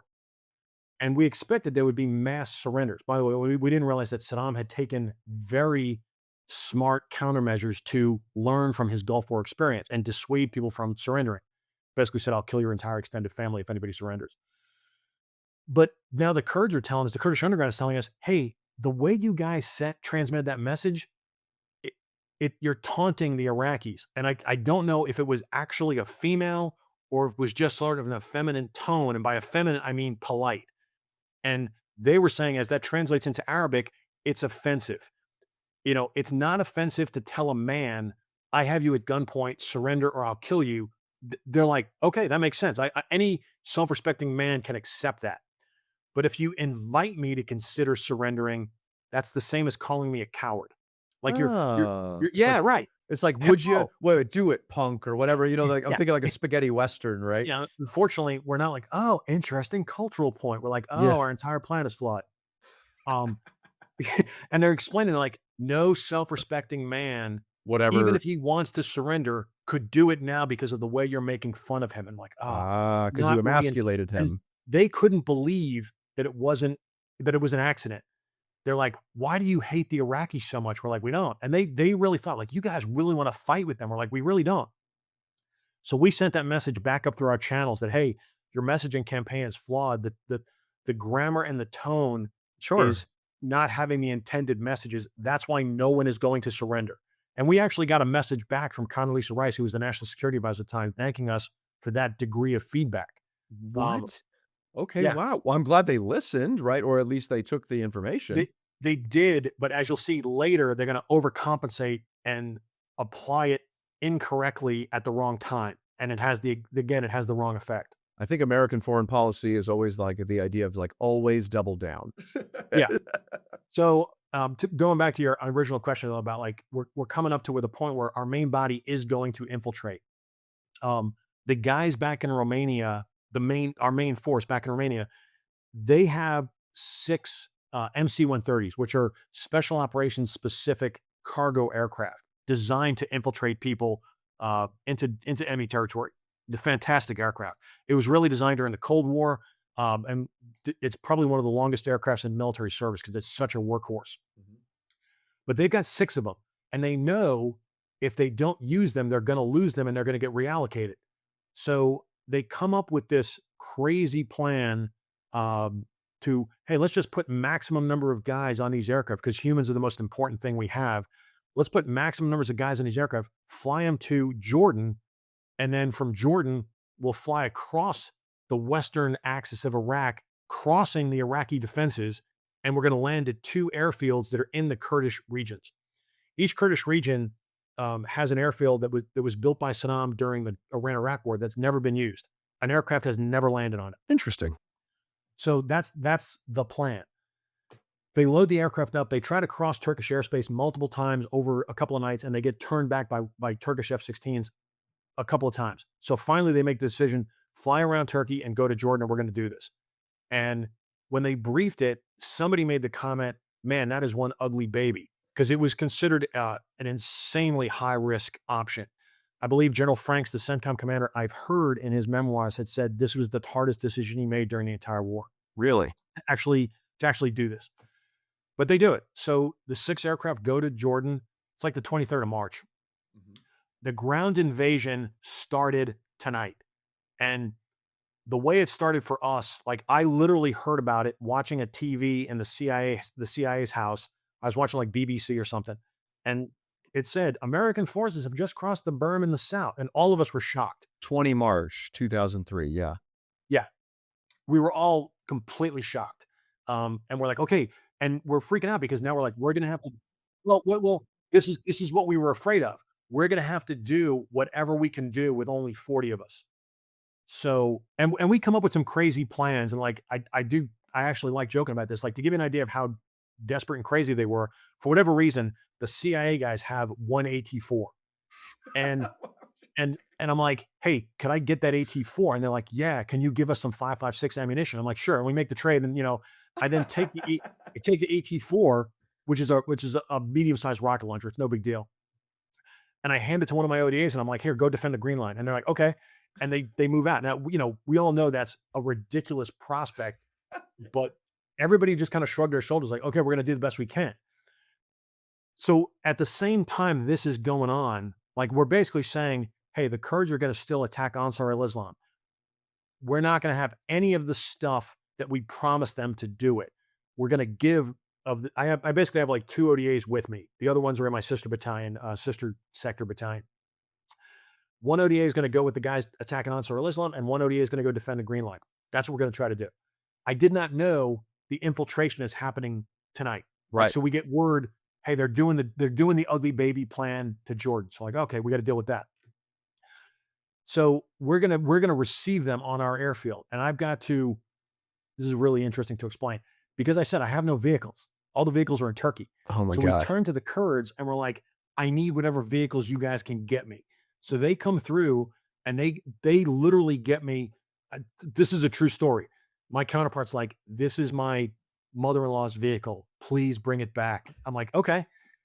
So like when I do get the ODAs in a few minutes, they get a family vehicle, a dump truck, and a miniature school bus. You're That's like, what the ODA. That's the ODA's vehicles. like the what is that old TV show where they're showing up Beverly Hillbillies, right? You guys are Yeah, 100%. It's totally crazy. But so now going back to the ugly baby infiltration, this is really important because a lot of people don't. This is not a well-known story. 570 mile. It's the longest low-level infiltration since World War II. When they cross the Jordanian-Iraqi border, they, as we say, go tactical, which means all lights out. They're on night vision goggles. They drop to the deck. The 6 aircraft are single file, staggered about 20 minutes apart, and they're not quite on the same axis. They're pretty close. They're just off a little bit. So they start getting detected to some degree by Iraqi radar about an hour in, and to talk to the pilots or the crews, I should say, it was really for writing the book. It was great to talk to some of the crews again because I hadn't talked to these guys in like 20 years. They start getting painted with radar. They start taking flak. They start taking ground fire from guys, and the planes are struggling. Like, did they go up or did they go down? And they're trying to find like what's the sweet spot because we're getting fired from all directions. They're basically staying low, and I think officially we say they went as low as 150 feet. I actually know they went as low as 50 feet. Like talking to one of the pilots in their onboard computer, they went as low as 50 feet. So like, let that sink in for a second. If you've ever seen a full-size 4-engine C-130 50 flying feet at full speed, 100% blacked out, 100 feet off the ground, that's intense to say the least. I couldn't And for imagine. people, that's not a normal thing that people would know. When it's blacked out and it's going, the sound travels on the axis of the aircraft. So like, you really only hear the sound if you're on the axis of the aircraft. You'll hear it when it passes you, but you won't hear it in advance unless you're on that axis and the sound is actually traveling the same way. So like, they're going so fast, it's their surprise is really their security. Mhm. The guys in the back, no seats. They're all just strapped to the floor with a gigantic pile of ammunition Oh my God. ammunition and weapons in the middle. And a lot of the guys joke that like, if this aircraft gets hit, it's going to be catastrophic. because Everyone's it is- buying the farm on that Yeah, one. it is literally pure ammunition. As they're going up and down, avoiding the flak and trying to deal with things, guys in the back that I've talked to talk about watching the insulation on the inside of the aircraft fray. And what that means is that shrapnel going through the aircraft. The aircraft is firing all of its Chaff and flares, yeah. constantly firing. And like, the degree of the guys experiencing weightlessness Like they're tethered to the floor, but everybody talks about they are all up in the air with their tethers, 5 feet, clipped to the floorboard. Oh my. How is this One not guy, a movie, my friend? that is an excellent question. Right. Um, Any movie producers out there, come it, on, we're giving you the well, stuff for and I free. will say, I'm doing a terrible job of conveying the true intensity of what I'm describing. One guy, a good friend of mine, talked about like the aircraft is jinking and jiving so hard. I mean, they're literally pulling like, negative G's as they're dipping and diving. His rifle flies out of his hands and goes all the way across the aircraft. And in the darkness, like he's trying to scramble and get his rifle. Um, it's very harrowing. The air crews, what they talk about is in their experience, they're like, we've done this in training once, meaning like we do it for an engagement. It's like a check off, right? Yeah. Like none of us have ever trained to do it for 30 minutes. Yeah. Like You we get dive shot into at. it, you clip Yeah. you hit So the ceiling or whatever it is, or the yeah, deck, so right? this is almost like it's almost like World War II, where they're just going through a belt of continuous flak and it's continuous. And it's, one engagement after the next for, 20 minutes. And they kind of go through like two belts of this. When they finally clear the final belt of an aircraft fire, nobody is injured, which is unbelievable. This the I want to say I think aircraft 2 to 6 all took pretty significant fire. Aircraft 6 took so much fire. They know if they land, that aircraft's never coming off that runway. So they made a conscious decision to abort and head to Turkey with the damaged aircraft. So they're limping this aircraft, and like there's pictures of it in the book. The windshield of the aircraft is cracked. It's broken from flak hitting the windshield. So how did they You go to know, Turkey? I mean, wasn't Turkey's border like, how does that work? so they make a left hand turn and start heading into Turkey, and they also. I don't know if I said this in the book. They talking to pilots like, oh, and of course there's a thunderstorm in front of us that we got to fly through.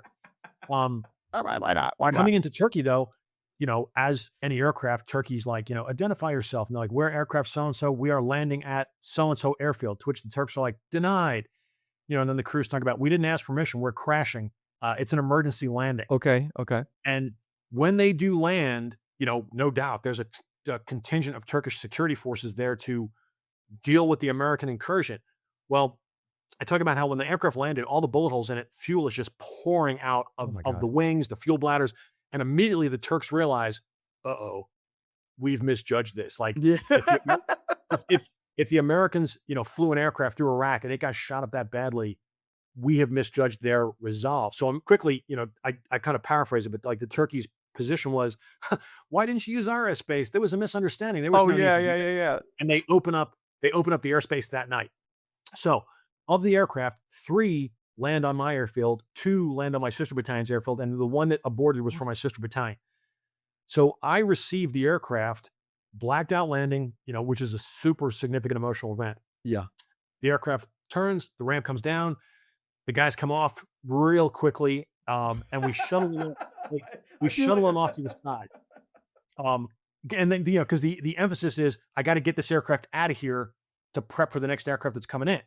And I point out we are pretty close to the limit of Iraqi artillery or rocket range. Like I'm like 35 miles from the front lines with the Iraqis. So like if the Iraqis knew that we were landing aircraft at the runway, they could literally push 5 kilometers forward and fire rounds. And now you're in the WES, right? Yeah. So Weapon engagement zone. Sorry for so the. this is a very military thing to say, but from my perspective, I'm really focused, and this goes back to the plan. This is my decisive point. And by that, what I mean in military lingo, it's not where it's not succeeding in my mission, but I'm now on a trajectory that I have a distinct advantage and I'm on the path to success.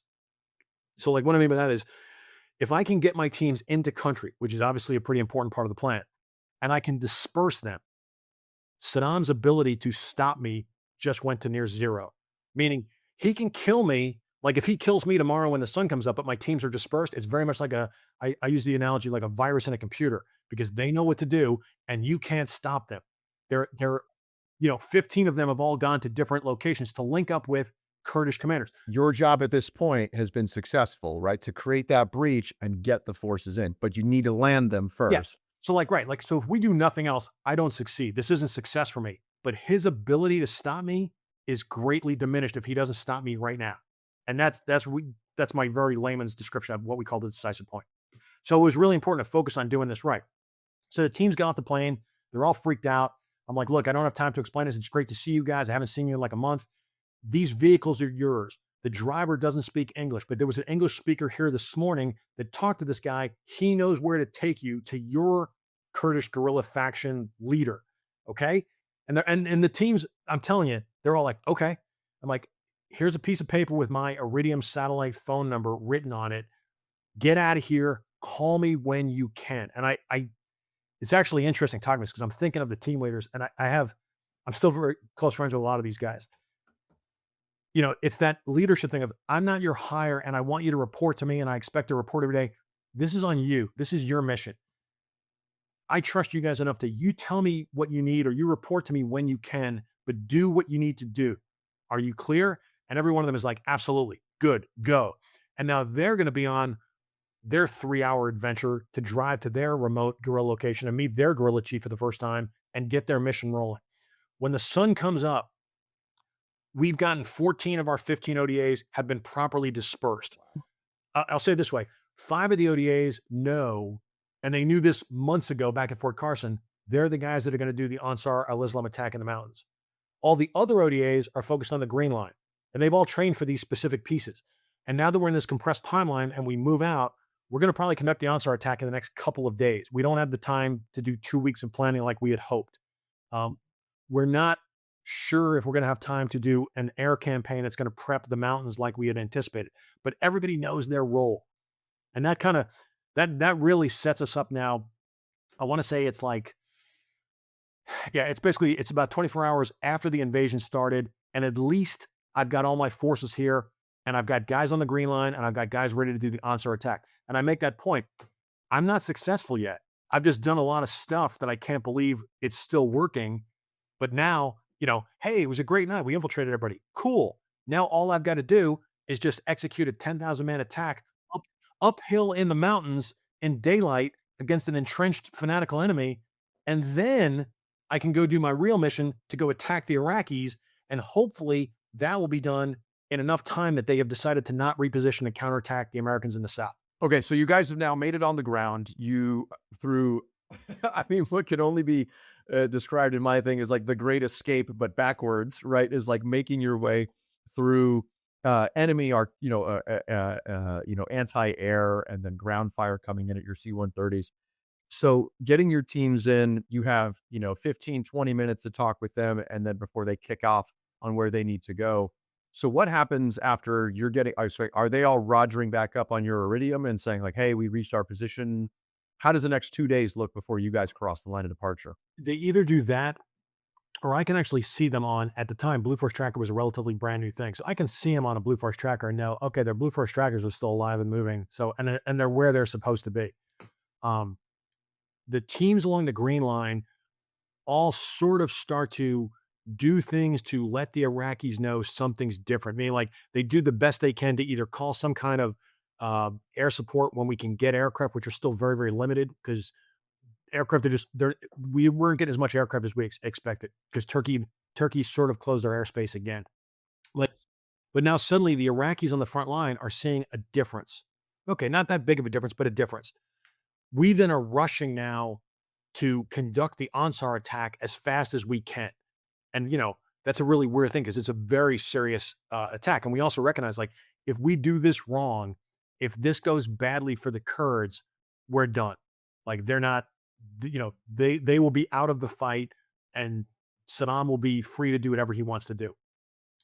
They're mustering their best Kurdish units all in this area at the town of Halabja, which is the same town of the historic chemical strike from 1988. Yes. That's sort of historic. So, in the book I refer to it as Kurdish Woodstock, because there literally are 10,000 Kurds all converging in this one spot that cannot house 10,000 Kurds. So, I'm in the headquarters building, like the Kurdish local headquarters. I'll go to the 2-story roof and look out, and you'll just see campfires and people laying, setting up on the lawn everywhere. Like it just spreads out for miles. So we kind of realize like, hey, this is a now or never thing. Like they can't sustain this. we need to conduct this attack soon. We haven't gotten the air power to prep the enemy as much as we wanted. We got a little bit, but not probably about 1/10 of what we had hoped to get. We were supposed to bring in lethal aid for them, but that didn't come in for whatever reason. We thought we were going to also get money. Like we did think we were going to come in with bags of cash. And that didn't really materialize either. We got a little bit, but not as much as we had thought. Can you define what lethal aid is? Yeah, I mean, like if I turn to a partner and say, "Hey, I want you to go, conduct resistance or fight," they'll be like, "That's great. Can you help me and give me weapons? Can you give me rifles? Can you give me grenades? Can you give me, anti-tank rounds, whatever?" And months ago, in the negotiation phase, we had talked about, yes, we will help outfit your Kurdish forces because they're low on ammunition. None of that came through. So, to give you a perspective, this 10,000 man force that's arrayed in the flat area before the foothills of these mountains that's going to conduct this attack, the average guy's got 2, 3, 4 magazines of ammunition. Oh God. That's it. Wow. Yeah. We've sort of set them up now in not a great position. I do think it's worth talking about. There is one story that I like sharing. Before the main body infiltrated, like a couple of days ago, we were feeling really, really bad about this situation. Like it looks like we're getting set up to fail them yet again.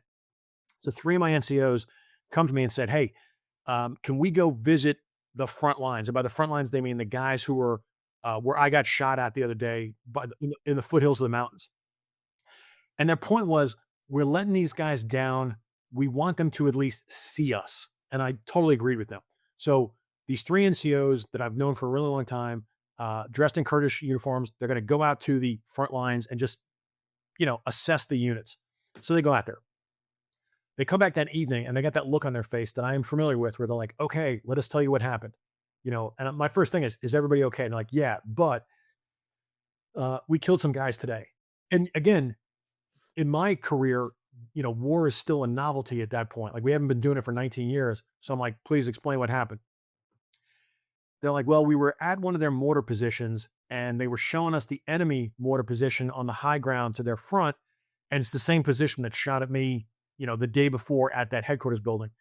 And this position has been terrorizing this community for months." As it turns out, these 3 NCOs they're all what we call 18 Bravo weapons sergeants. One of them is a former infantry mortar instructor. Oh my gosh. So and one of them is also a former, I can't remember the nomenclature, but he's a forward observer for artillery in his life before special forces. 13 Fox, I think they call it Yes. in the Army. Yeah, that's exactly right. Hey, look at that Marine coming up with some Army knowledge. No big deal. That is good. So this is a particularly experienced group. So they say to the Kurds, "Hey, can we shoot at that gun?" To which the Kurds are like, "Yeah, but they're going to shoot back." And I, if you understand the science of how mortars work, there is a science to it. But these guys don't really use the mortar to their full effectiveness. They just kind of sort of aim it, fire it, look at where it went, maybe push it to the left more. And the guys talk about how, okay, to give you a perspective, the gun is a Russian 82 millimeter mortar. Yeah.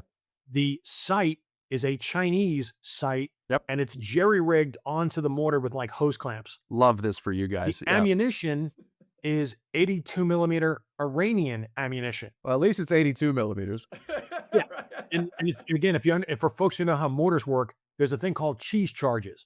Cheese charges are these foam, in this case, rings. Yep. That it's actually propellant. And one guy would say to the other, "I want the round to go this far." And they'll look it up on the tables and they'll say, "That's 3 cheese charges." And they'll put these like little foam donuts on the back of the charge. Yeah, charge. In American, normally we have charge 1 through 4 at the infantry level. All the cheese charges or propellant are all kind of dry rotted and old. So they just jam extra ones on there and, so that's what we're dealing with. I was an infantry weapons officer before I retired. This is making my skin crawl. Oh yeah. But this is why we have weapons experts. Like in special forces, they know the Russian system. They know, other countries' systems, and they're very good at this stuff. So these guys say, "Hey, can we shoot at that gun?" And I think all the Kurds were like, "Oh, this is going to be fantastic." And they all go to their bunkers to be like, "Hey, watch the Americans. They're about to get themselves killed." So these 3 guys, they do their, calculations. They fire their first round and it's off as is normal. Within seconds, the enemy gun fires back. and their round is off, as is normal. But the American crew is not flinching, and they are doing their adjustments. They're making calls. They're spotting it. He's yelling, adjust, add this, add 100, left 200, and they're doing it real quickly. And they Yeah. prep the next round, and then the guy gives the order, hang it. They drop it, and this round is closer, but doesn't hit the enemy. The enemy then fires a second round, and same thing. The enemy's round is now closer. And so these two targets, just for clarification, they can see each other. Oh yeah, yeah. It's Okay, it's direct lay. So this is a mortarman's like wet dream, right? Like Yeah, this is a gun duel. This is a gun duel between two mortar positions. oh And god. the American three-man crew is standing their ground and under fire. They're calling commands and making adjustments, with the hope, belief that I can do it more accurately and faster than that guy can do it. And they are correct. They get their third round off, and their third round kills the target. Oh my And, god. besides the fact that, hey, we didn't get killed, that's really cool. Right. You can imagine the Kurds come out and they're like, it's the equivalent of like, the Wicked Witch is dead. Yeah. And no, like, because like that gun has been terrorizing this town for 6 months, and no one's been able to show. So now the fact that we have failed on many of our promises, what we just came through is proficiency. And credibility immediately. Yeah, credibility, calmness under fire. And they start to realize, like, whatever the things I wish these Americans had brought, these guys are warriors. These guys have skills that are better than ours, and as is very common in a lot of cultures, word goes through the entire Kurdish community like wildfire. Like, trust me, by nightfall, there is nobody on the Green Line that didn't hear about the 3 Americans that killed one of the mortar crews on the Iranian border. With direct lay, just in a gun drill, in a gun battle. Our credibility and rapport is through the roof right now. So it's either that night or the next day that the main body infiltrates and all this other stuff is going on. So now when we introduce my ODAs to the Ansar, the guys who are going to go fight the Ansar team, they're all expecting they're of the same quality of those 3 guys we saw yesterday, which they are. So like, again, we've really set the stage of, everybody, like, our rapport is great, our credibility is great. Let's get on with it. Let's go. And we do that crazy 3-man drill. We did a couple of other versions of that in the next day or two, in a different way. Like, we got some of our weapons in from Turkey. So we were like, okay, we're going to show you how the Mark 19 works, or how, this 50 caliber works. So we were starting to harass the Ansar positions a little bit.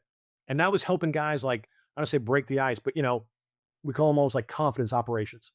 And at this point, no major, a lot of these Green Berets hadn't been in any kind of actual conflict. So they're kind of like, kind of cutting their teeth a little bit. 100%. So, now keep in mind, like, I looked at ODAs, captains, E8s, and said, okay, this is your Kurdish counterpart. He is an experienced Kurdish commander. He's been doing this his whole life. He's probably 45 to 50 years old, and he's a good commander. If he's here, he's a good commander. He has 1,000 Kurds under his command. I need every one of you guys to work with your counterparts and finalize the plan. And we had a loose plan. We've had a loose plan for months at Fort Carson. So every ODA knows which Kurdish contingent they're with and what valley they are going to clear. And they're all going to go up. And they're all colored. They were all named by colors, like red, blue, green, yellow, and orange, and black. They're all going to go up a valley and clear it out. And it's going to basically be fighting uphill for about 12 to 13 miles in daylight. That's sort of the plan. And everybody is prepared for this. So about 5 days from infiltration, like 5 days since we infiltrated, we are kicking it off tomorrow morning. I can tell you, I was with the PUK leadership for the operation. I'm on this little piece of high ground overseeing the whole thing. I refer to it all the time. It's very, very medieval, because I feel like a medieval king. I can see all the 1,000 man columns maneuvering, getting into position. I'm looking at your map now, and it is an extremely complex, I would say. Like, dude, this is really well done. Interesting point about the map. You will notice that it appears to be blank on the Iranian side. That is because at the time, the United States did not have map coverage of Iran there. People think it's because it was classified or some weird thing. That is not true at all. It's way less cool. Yeah. So there's a picture, and maybe you have it. There's a picture of Lieutenant Colonel Tovo with his map. It's the map from his pocket, briefing the plan to like the 5 Kurdish commanders. And the Iranian side of the map is blank. Yeah, I can see And that. Yeah. yeah. And so like, we went into battle with maps that are blank on one side. And to be clear, the culminating fight is going to be on the line where it's blank on one side and there's grid coordinates and contour lines on the other side. The Kurds thought they couldn't, they were like, why are your maps blank? We're like, we don't have the coverage. And again, they're like, sure you don't. Um, but so the teams get into position to do what we expected. And it's from an infantry perspective, this is a very complex operation. We've got basically 1,000 person columns are going to go up individual valleys, and a 4,000 person reserve is going to be in reserve.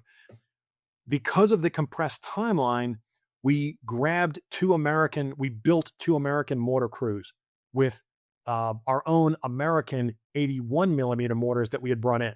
Yeah, these pictures of the gun teams are fantastic. Yeah. So I have a single tube, one gun team covering the north and one gun team covering the south.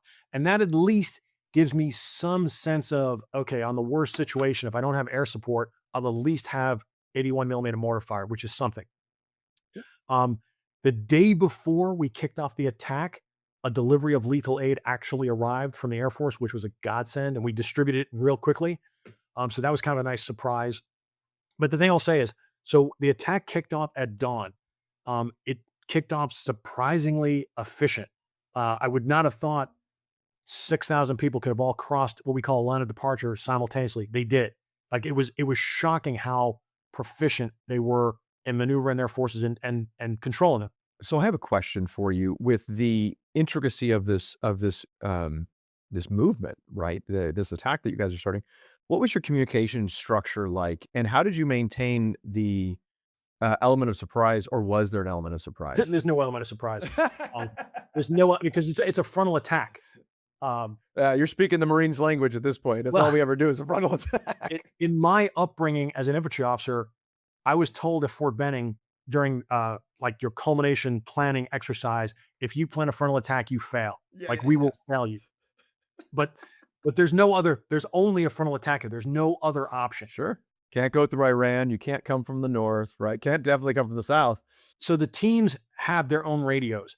The teams will be able to communicate with each other, and all of them are going to be controlled by a company headquarters under the control of Major George Thebes. I said I had 3 companies.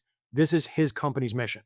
So me and the battalion commander are kind of doing our thing. We're co-located with him. He's going to tactically coordinate the various, columns or prongs, as we call them. And the really cool thing that the ODAs are now bringing to the Kurds, yes, they are bringing some degree of close air support, but they're also bringing an ability for the columns to coordinate. And previously they wouldn't have done that. And you're going to see 2 of the columns, the yellow and the green, are one's on sort of high ground and one's in a valley. And when they get into trouble, they were able to call to the other one and say, can you see what's going on? Can you hear where I am? And the ODAs were able to say, yeah, and direct their forces to now, we've got to provide, I'm going to call it like lateral supporting fire to the guys in that valley. And that may be something that I think that one of an operation of this scale and this size is that this may be something that I think one of the good things about the United States military is our ability to plan and our ability to coordinate across large distances. And I think that may have been, a delineating factor as to why this thing continued to be super successful, was because we had that coverage and then brought that to them. Yeah. And I think that's accurate. So I'll explain it this way. So it's 6 a.m. The sun's not quite coming up yet. We're 15 minutes from sunup, and we cross the line of departure. It starts with, they fire an artillery gun, and that was more the signal to everybody that when the artillery piece went off, because they only had one artillery piece, when they fired it, everybody knew that's the beginning. We then coordinated multiple waves of airstrikes, meaning there was an enemy position in the low ground right to the front of one of the immediate columns. We destroyed that with air power immediately, and everybody saw it. Meaning all the other positions on the higher ground on the mountains, I refer to them like being in stadium seating. That, yeah, did you see what that looked like? That's coming for you. We destroyed the first position with air power, and now the Kurds are now rushing the position to deal with any survivors or remnants of that position. The enemy, I speculate in my head what they must have been thinking, and thinking, ha ha, we have minefields to our front. Wait till the Kurds hit those minefields. We knew that. And we brought equipment to clear minefields. We brought something called APOBs, which is just like it's a Miklik in engineering terms. It's two backpacks of explosives that you click them together and it fires basically a rope of explosives 100 meters. And when the rope hits the ground, it blows up. And now there's a line about 2 feet wide that's cleared of minefields. We brought 11 of those with us. When we come to that first minefield, the ODA guys are now like, okay, go get those packs we showed you before. And they're helping them set them up. They fire them. And the enemy must have just been like, ha ha, they're hitting the minefield. What's that they're doing? What is this little snake that shoots out, right? And suddenly you realize, oh crap, it looks like they cut a path through the minefield. Oh crap, they're flowing through the minefield. Shoot at them. And then, air power just hit the guys right behind you. And you're like, oh crap, the position I thought we were going to fall back to is no longer there. Oh crap, they're right in front of us now. And that's how the day went. That's the horns of dilemma. Yeah, that's how the day went as we overwhelmed each layer of enemy. And the teams are doing great. As I say, they're fighting up and they're getting higher and higher as the day goes on. The issue of the teams supporting each other, like when they would finally get blocked, like a position would block them, they could call the other colored column to their left or right and say, can you guys attack Hill 1182? Or at least put fire on it. And like there's one particular story in the book where one of the ODAs hears that their sister team members are being pinned down to their left. And 3 of the guys, they rush back to their vehicle. They jump in the vehicle to drive the vehicle forward 300 meters. And their intent is, we're going to carry our 50 caliber machine gun to a piece of high ground. And it's an amazing story of heroism, because when they jump in the vehicle gets hit with bullets and the windshield breaks. The bullets go through the windshield and out the passenger side window. Doesn't hit the occupants. They stop the vehicle and they jump out. And the M250 caliber, this is a statement, and particularly for Marines, you're gonna be like, I don't know if that's possible. I'm ready. And I know at some point I'm gonna meet a soldier or a Marine who's gonna be like, we tried it. That was the hardest thing I've ever done. This is all true. They jump out and the M2 is in the back on the tripod. The combined weight of the M2 50 caliber machine gun and the tripod, I want to say, I said in the book, I think it's 150 pounds. Attached? So a tripod and the gun? Yeah. I didn't know this until I was researching this, because even for years, I just assumed they broke it down and carried it in parts. I come to find out, no, one guy, Blake, who's a big dude, he just grabbed the entire assembly, assembled, threw it on his back, and started running. And he runs up like a broken, like a shale hill, runs like 200 to 300 meters uphill. The other guys, no small feat, they grab as many ammo cans as they can, which frankly, if you imagine, carrying 6 cans of 50 cal ammo, 3 in each hand and running uphill, not a fun event either.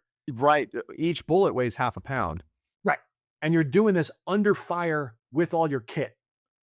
So they get to the high ground, and as they describe it, he dumps the gun. As soon as he dumps the gun, they dump the cans.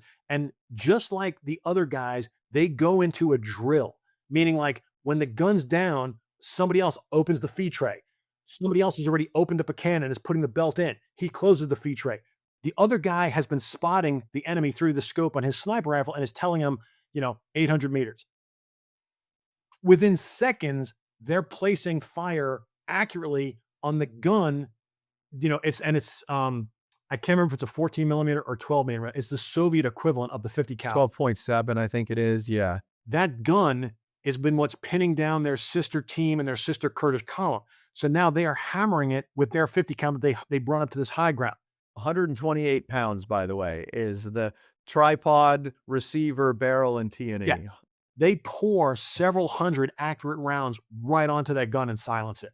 Wow. And as soon as they silence it, they're able to communicate to the other ODA. It's clear it's silent. And the ODA can hear because they can hear it too. And now they assault forward in a coordinated fashion and overtake that piece of high ground. So it's a piece of friction identifies the friction, adjacent team comes up, associates the Modus, and then is able to use a sniper to help walk the Modus onto the specific position, engage the target, neutralize that threat, and then open up the that lane for the team that was bogged down. Yeah, because you can imagine like these valleys I'm talking about, the high ground on both sides of the valleys are loosely a kilometer apart. So if somebody gets on the high ground, they can see targets a kilometer away on the other high ground or in the valley. Wow. Yeah. So, but then that's one example, a particularly good example of that's the way the fight goes today. Um, as we're starting to culminate on this fight, the team I just talked about, they reached that Sargat facility that was the suspected chemical location. Um, we bring up, some specialized folks after they cleared it all, and we do site exploitation. And I will say, we did find traces of hydrogen cyanide. We found notebooks with diagrams for and formulas for making VX agent, um, and all sorts of other gruesome indicators of they were experimenting on some of the prisoners they had that they subsequently executed. Um, really, really bad location, but we found the evidence of what we were looking for. Again, it has nothing to do with Saddam. This isn't like the Saddam. It was just for our own, the United States is curious, were they doing this? South of them, two of the other teams, the red and the blue team, are moving toward a place called Dargashakan, which we knew was like the foreign fighter terrorist training camp. Okay. They got to the high ground, very similar to these guys. They got to the high ground and they could see the camp. The camp is literally on the Iranian-Iraq border. And they said, hey, I remember this radio call like it was yesterday. Like, we see them, they're loading their lorry trucks, 18-wheeler type trucks. They're evacuating the camp. And I thought, we've got them. We've got them. So they try to call an airstrike from a B-52. The B-52 has an issue with the rules of engagement.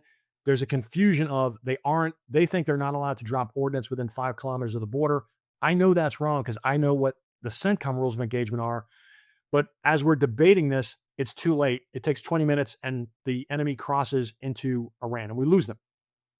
The significance of that is, for any Iraqi veterans, Colin Powell, back at that UN speech, kept talking about an Al-Qaeda member, some Jordanian Al-Qaeda guy named Zarqawi. At that point, yeah, you see, you laugh because you know what I'm talking about. Yeah. At that point in my life, that was just another Arabic terrorist name. I didn't know who Zarqawi was. But if he was here, it's highly likely he was in that group. That's where he should have been. So we probably lost him in that event. Zarqawi is the guy that sneaks back into Iraq in the next year and recreates AQIP. what becomes known as Al-Qaeda in Iraq, AQI. AQI, excuse me. He's killed, I think he's killed in 96, but AQI continues to live on, as his brainchild, and it eventually morphs into the thing we know today as ISIS. Yes. So 2006, right? Yeah. Kind of disappointing that we had an opportunity and we lost it, but it's part of the ballot. As the day culminates, and let's say it's like 6 o'clock in the evening, the sun's low in the horizon. It's going to be dark in about a half hour. We start telling the teams, hey, I need you guys to start thinking about where you're going to stop for the night. Unfortunately, we're not at the limit of advance that we want it to be. We're about 2 kilometers short of the high ground Iranian border, but I don't want to be fighting at night. I want to get into a defensive position before it's dark and we're trying to then see in the dark and find a defensive position. So that's kind of how the first day ends. There's some amusing stories about one of the teams comes down. I'm on the radio with one of the teams telling them, hey, you really need to find a defensive position. 20 minutes later, that team leader is standing next to me with a plate of food. And I always talk about like the gears in my head were breaking as I'm looking at him, like, what are you doing here? And he's like, oh, it's chicken. It's, dajaj. It was chicken in Arabic. And I'm like, why aren't you up there? And he goes, oh, because the minefields, nobody fights at night. And he gives me this assurance, like everybody just, you kind of, I refer to it as like a golf game where you sort of mark your position and get out of the way. He goes, everybody leaves a small contingent at your limit and we all abide by that. Don't take advantage of it at night. And then we all go back and rest and eat chow. So I'm having a hard time grasping this, but apparently I'm like, okay, that's the way they do it. Coincidentally though, we had 4 AC-130s came on the station that night. And it's the first time they've been able to get into the conflict again, because the whole Turkey thing. And the AC-130 is an amazing it's a C-130, but designed for fire support. So this is the gunship version. Yeah, yeah. I've never personally seen or heard of 4 of them together, No. but there's 4 now here talking to me. Like literally in Fallujah, we had 2, and they were Basher and Thrasher was their call sign. And then Spooky, I think is what we called them. But Yeah. yeah. And so these guys are like, do you guys have targets? Because like this isn't the high threat air defense location like it would be over the Iraqi airspace. This is like what this aircraft is designed for. And as it turns out, we had recently intercepted the enemy talking on their cell phones of where they're all mustering and regrouping tonight. So I knew they're all going to this grid coordinate. So we told the AC-130s, this is where your targets are, have at it. Dirty. And it's funny because I was recently thinking about this because I was telling the story to somebody else. It was like, say, 35 to 40 degrees. Like it was cold. It was wet and cold. It was a rough night. My small contingent, like me, Lieutenant Colonel Tovo, we spent the night in a little corrugated tin covered fighting position that was like filled with water, like 6 inches of water in it. It was a rough infantryman's night. Got 20 minutes of sleep. We handed the radio around on a radio watch. Well, the AC-130s are just attacking their positions all night long.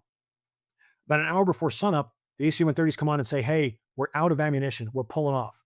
And, I'll just let that sink in for a second. Like 4 AC-130s out of ammunition. When they go Winchester, like they carry, I think there's 3 different weapon systems on there. I can't remember all of them, but I think it's like a 105. At the time, the aircraft's updated a little bit now, but like it was a 105 millimeter cannon, 25 millimeter guns, and 40 millimeter grenades, I think. a 40 millimeter grenade launcher.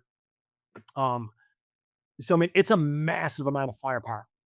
So and all I can think of is, man, the enemy's had a much worse night than I have had. Yeah, I slept in 6 inches of rain, right? These guys were sleeping in 6 inches of rain, alone, isolated, had fought all day, and then got absolutely hunted at night by KC-130s or So, AC-130s. so as the sun's coming up, it's exactly like they told me. The enemy now, I think of that cartoon when I was a kid, like Foghorn Leghorn, the Roadrunner, like punching the time card. Everybody's cool until we punch the time card and then we're back to we chase each other. Fallujah was exactly the same way. It was like exactly the same way. We like sun came up, we had our breakfast, and we're like, okay, game on, right? We'd clock our time card. The sun is coming up and the guys on the green prong are telling me, hey, the enemy is getting ready to run for the border. And I'm thinking, all I could think about was, I get that. Why did you wait for now? Like, why didn't you start running 2 hours ago? But again, I'm not going to tell you guys how to do your business, but literally now we can see them and they're about 2 kilometers from us and they're running in like ankle to knee deep snow to try to get to the border. I mean, it's crazy. So the teams and the Kurds are engaging the last of these guys that I refer to as like a route as they're running to the border. Yeah. And that's largely, there's some other fighting that goes on the last day, but there's actually one particular group to our left flank, the black prong, for whatever reason, today is going to be their main fight. And there's some accounts, they were almost overrun. We had to split up one of our teams to cover down on 2 different Kurdish units. And this was a new situation that we had not planned for. Like adding another 1,000 guys to the left flank was not something that wasn't part of the original plan. So we broke an ODA in half under the command. So 6 guys under the command of the team sergeant, Kevin Cleveland, and he was going to go with those guys. They get surprised that morning by hundreds of enemy flooding out of caves. And, you can hear them on the radio, like shouting, and they're like, hey, we're in danger. We're about to get overrun. So aircraft are on station and he gives the call. He's like, hey, I need them to drop onto my position. Danger close, my call. And he specifically calls for, I could see all of this. 5 rounds, I don't remember the time. It must have been a 52 that was dropping. It was 5 rounds dropped in a line to his front to break the enemy. But he says, like, we're within danger close, like we're 400 meters from that, but it's my call. Go ahead and drop it anyway. They drop, and it did have the effect intended. They survived. I'm not sure if some of the Kurds, like the Kurds that I was with, their cell phones, they communicate by cell phone. Their cell phones all started ringing.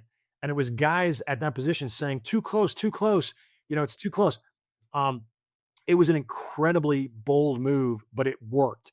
He broke the enemy's back in that particular counterattack. And that was really the last hard fighting of the entire operation here. So then it turned into sort of I'm going to call it a mopping up effort. Um, so when that day ended, I can tell you again, morale was sky high. The Kurds recovered hundreds of weapons off the battlefield. And now 9,000 of the 10,000 Kurds are now going to go there. They are fired up and heading west toward the Green Line. And here's the thing, for myself, Lieutenant Colonel Mark, we're still on time. The U.S. forces had gotten bogged down. If you recall, there was a sandstorm and there was a couple of ambushes, like the Jessica Lynch convoy issue, that it took them longer than expected to make it to Baghdad. So they haven't reached Baghdad yet. And Saddam has not he hasn't repositioned his forces for a counterattack yet. So it's from my perspective, it's somewhat amazing that we're still within the success criteria to pull this off in time. So now it's, okay, we've got to now threaten his forces on the Green Line. But there's also I'll put it this way, it sounds like we're getting indications that Saddam is not taking us seriously. Because like I said, he's not taking our surrenders. He's not letting his guys surrender. We're not seeing mass surrenders. So we made the decision of, okay, it's not just about attacking his frontline Green Line forces. We need to threaten the cities. The city of Kirkuk and Mosul is what he cares about. He doesn't care about his defensive forces on those lines. Literally, and I don't mean to sound callous, but from his perspective, we could kill all of his forces. And if we never really cross the Green Line and threaten the cities, he's fine with that. He'll make that agreement right now. So we have to take the city. And this is where CENTCOM and others get a little bit freaked out, because they will now say, well, we never agreed to you taking Kirkuk. I'm like, my argument would be well, yeah, that's what you told me to do. You didn't tell me to take the city. You told me to threaten Saddam in a way that keeps him in the north. This is how we do it. That's exactly it. So we're putting a lot of pressure on the Green Line forces. We're attacking them on probably 4 different fronts right now, spread over a 30 or 40 mile front. The Kurds explained to us, here's how you historically take Kirkuk. They've done this multiple times in the last 20 years. And they explain, cut the highway to the south. So we send a Kurdish contingent and a team driving through a minefield, which is a pretty good story. Because why not? They literally drive through a minefield, and when they hit the first mine and it blows one tire off the vehicle, but nobody gets injured badly, they walk with a flashlight, because the mines they're surface laid. You can see them. They're like the Italian mines or whatever it is. Some variety of them. Yeah. They're walking with a flashlight in front of the vehicles all night long to get through this minefield to reach the position on the Green Line, which they do. And that's how we cut the main north-south highway. That's the first effort. The first effort of how we isolate Kirkuk.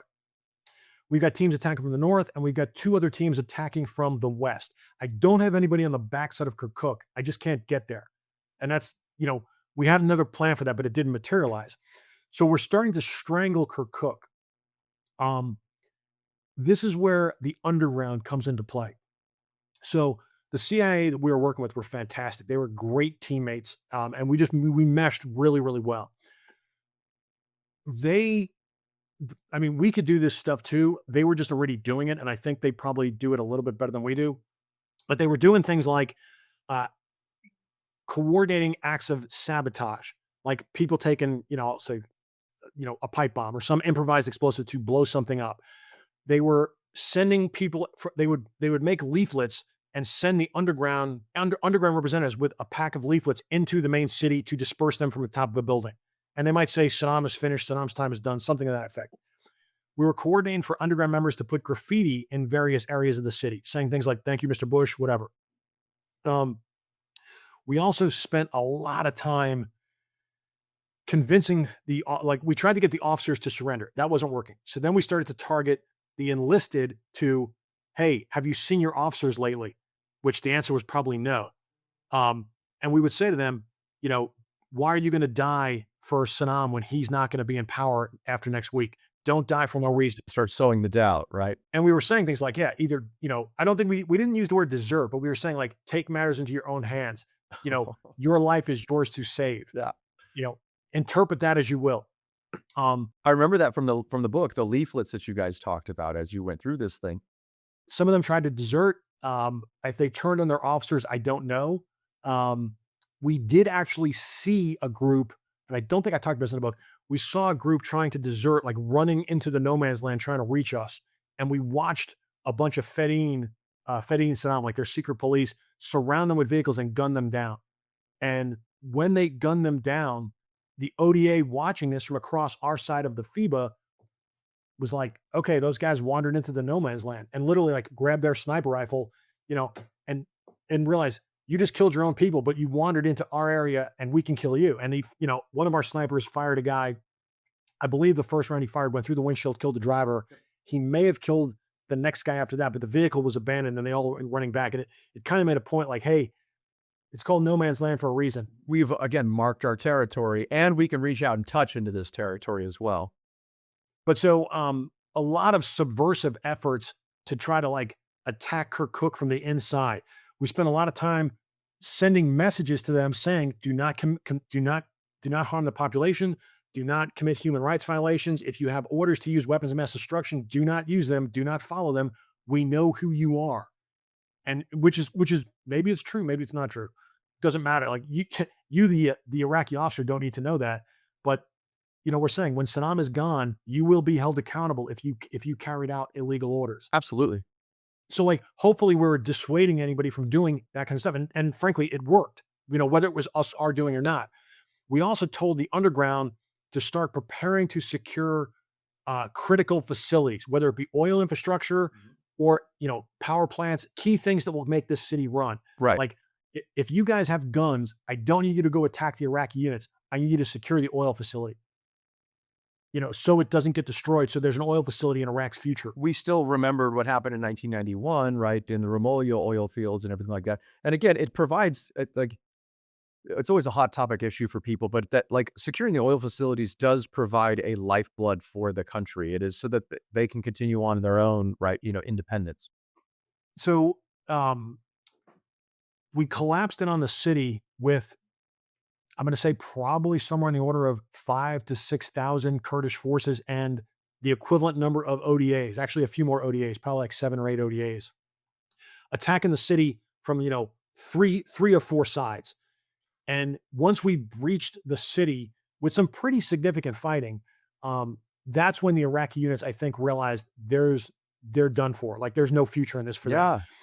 And there was a point where they were fighting pretty actively and then they just broke and they all tried to make a run for it. And they were trying to run back into the city.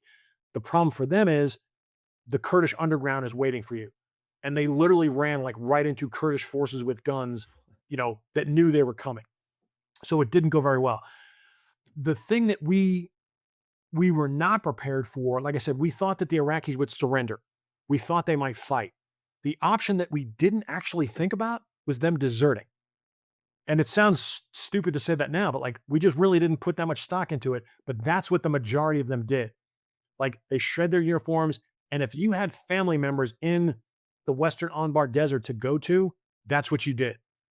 So like the young kids that we captured as prisoners in Kirkuk were all foreign fighters, all stupid young men that came to Iraq to fight the jihad against the Americans. They were Syrians, they were Lebanese, they were Jordanians, Sudanese, like really, really weird. Like, why are you here? Why did you come to Iraq for this fight?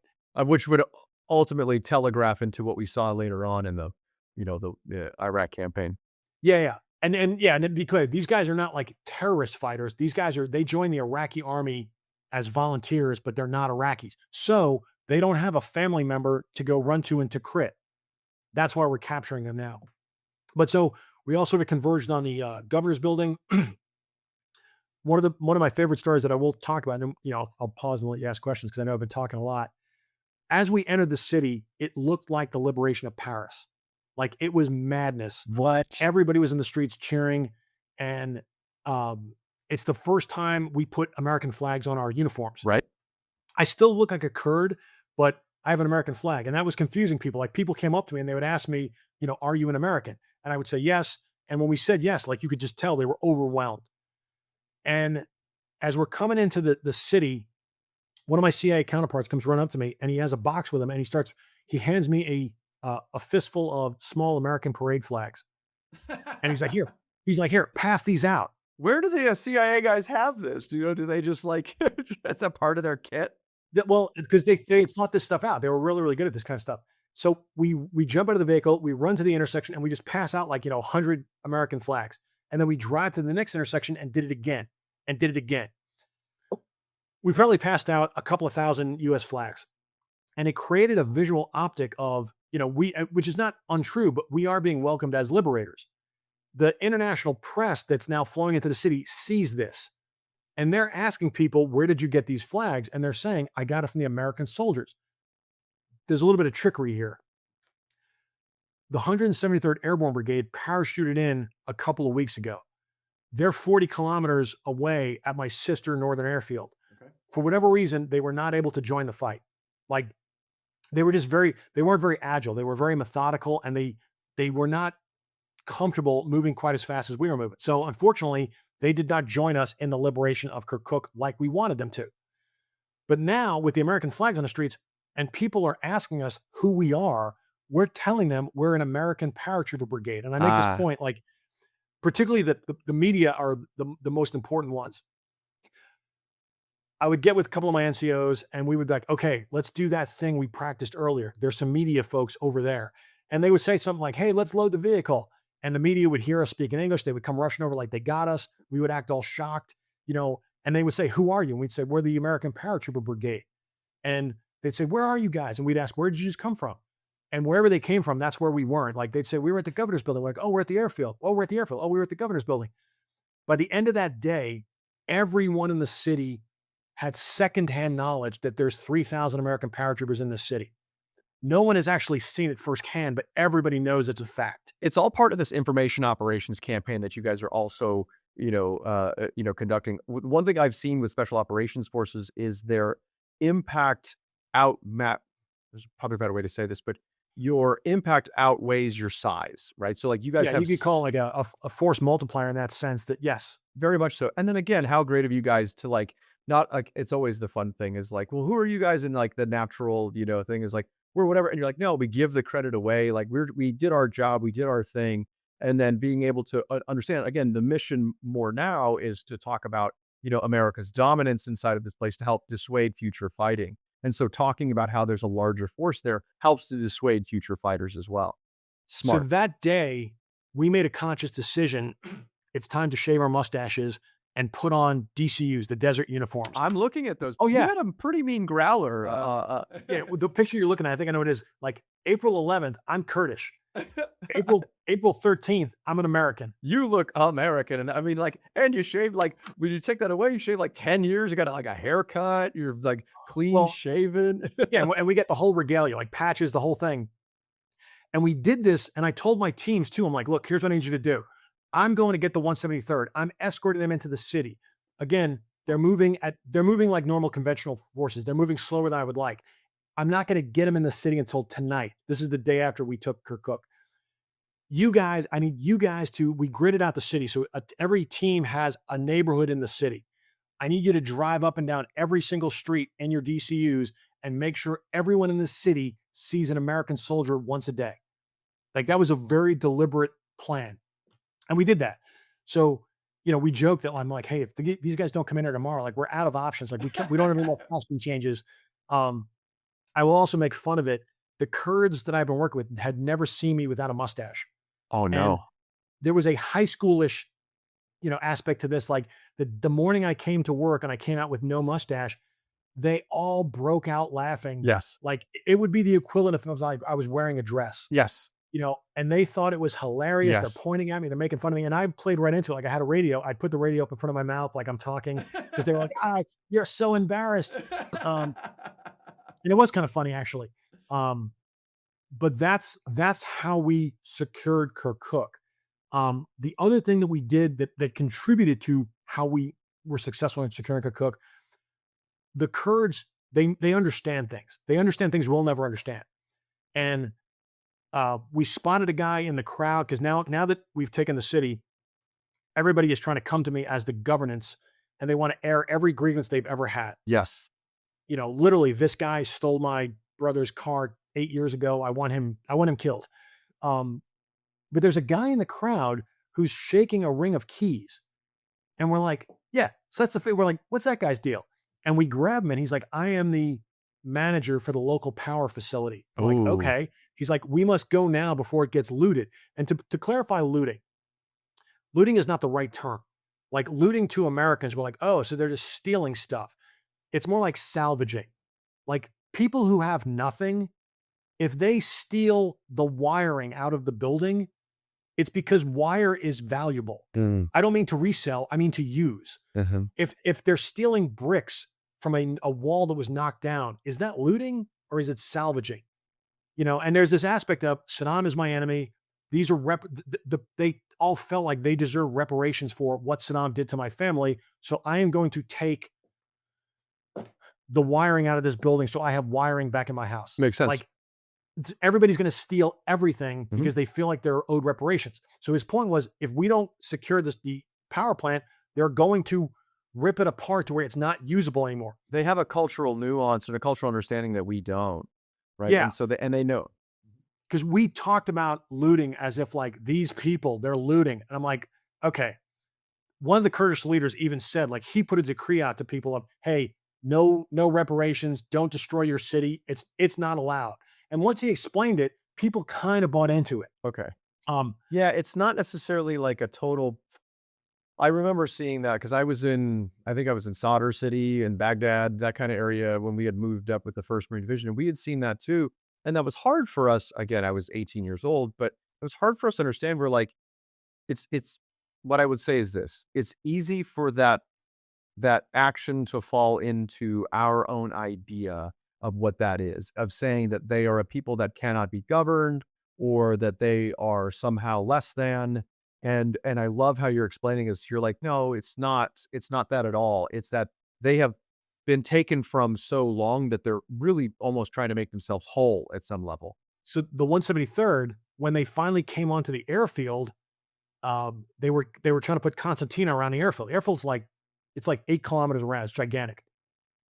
And every morning they're like, sir, yesterday we laid 4 kilometers of wire. And the commander asked, how come we've laid so much wire and we're not doing it? And the guy said, because every morning people are stealing it. And I looked at him, I was like, Constantine is valuable. Yeah. And like, you now started to see local houses with like a strand of Constantina around it. And, yeah, awkward.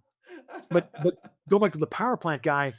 When we got to the power plant and we escorted, like 3 guys went with him and we escorted him in, he literally unlocked the doors that he had locked. And I'm telling you, it was like a cartoony old time switch. He flipped it and power came back on to 75% of the city. And myself and one of my colleagues, Pat Roberson, we were together when it happened. And we both said, like, it's weird to explain. You could feel the anxiety in the city just dissipate when power came on. Really interesting. And I go back to, hey man, if there's power, the water's pumping in the pipes. And that means commerce is going to take place tomorrow. And like the notion of, I don't like my neighbors, we're not ethically, ethnically, we want to kill each other. But we have stuff, so we're not gonna. I've seen this a lot, is that I think that contrary to what a lot of people would believe, I think that humans do want peace. They don't want, friction. Yeah, with that's one exactly another. right.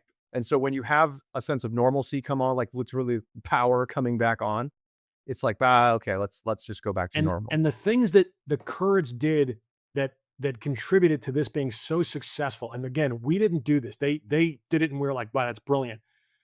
They brought in 400 unarmed, uniformed police. And when I say uniformed police, I mean guys like in white, I'm not kidding you, white helmets, road guard vest, white spats, and white gloves, and a whistle. And they stood on every street corner directing traffic. And, people saw that and were like, okay, governance is still in place. Yes. They brought in, I don't remember how many, I'll say 50 buses from Suleimania to have buses transit in the city. So like public transportation was still running because they brought in functioning buses. As soon as this is over, we go right back into like, let's get stuff as normal as possible, as fast as possible. That's huge.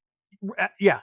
And there is a psychological component to this. Like imagine if this is think of like combat as like evasive surgery. You ripped open the patient Mhm. it's to your benefit to put it back together as fast as possible, Yeah. because the longer it's ripped open, the more prone to complications, infection it is.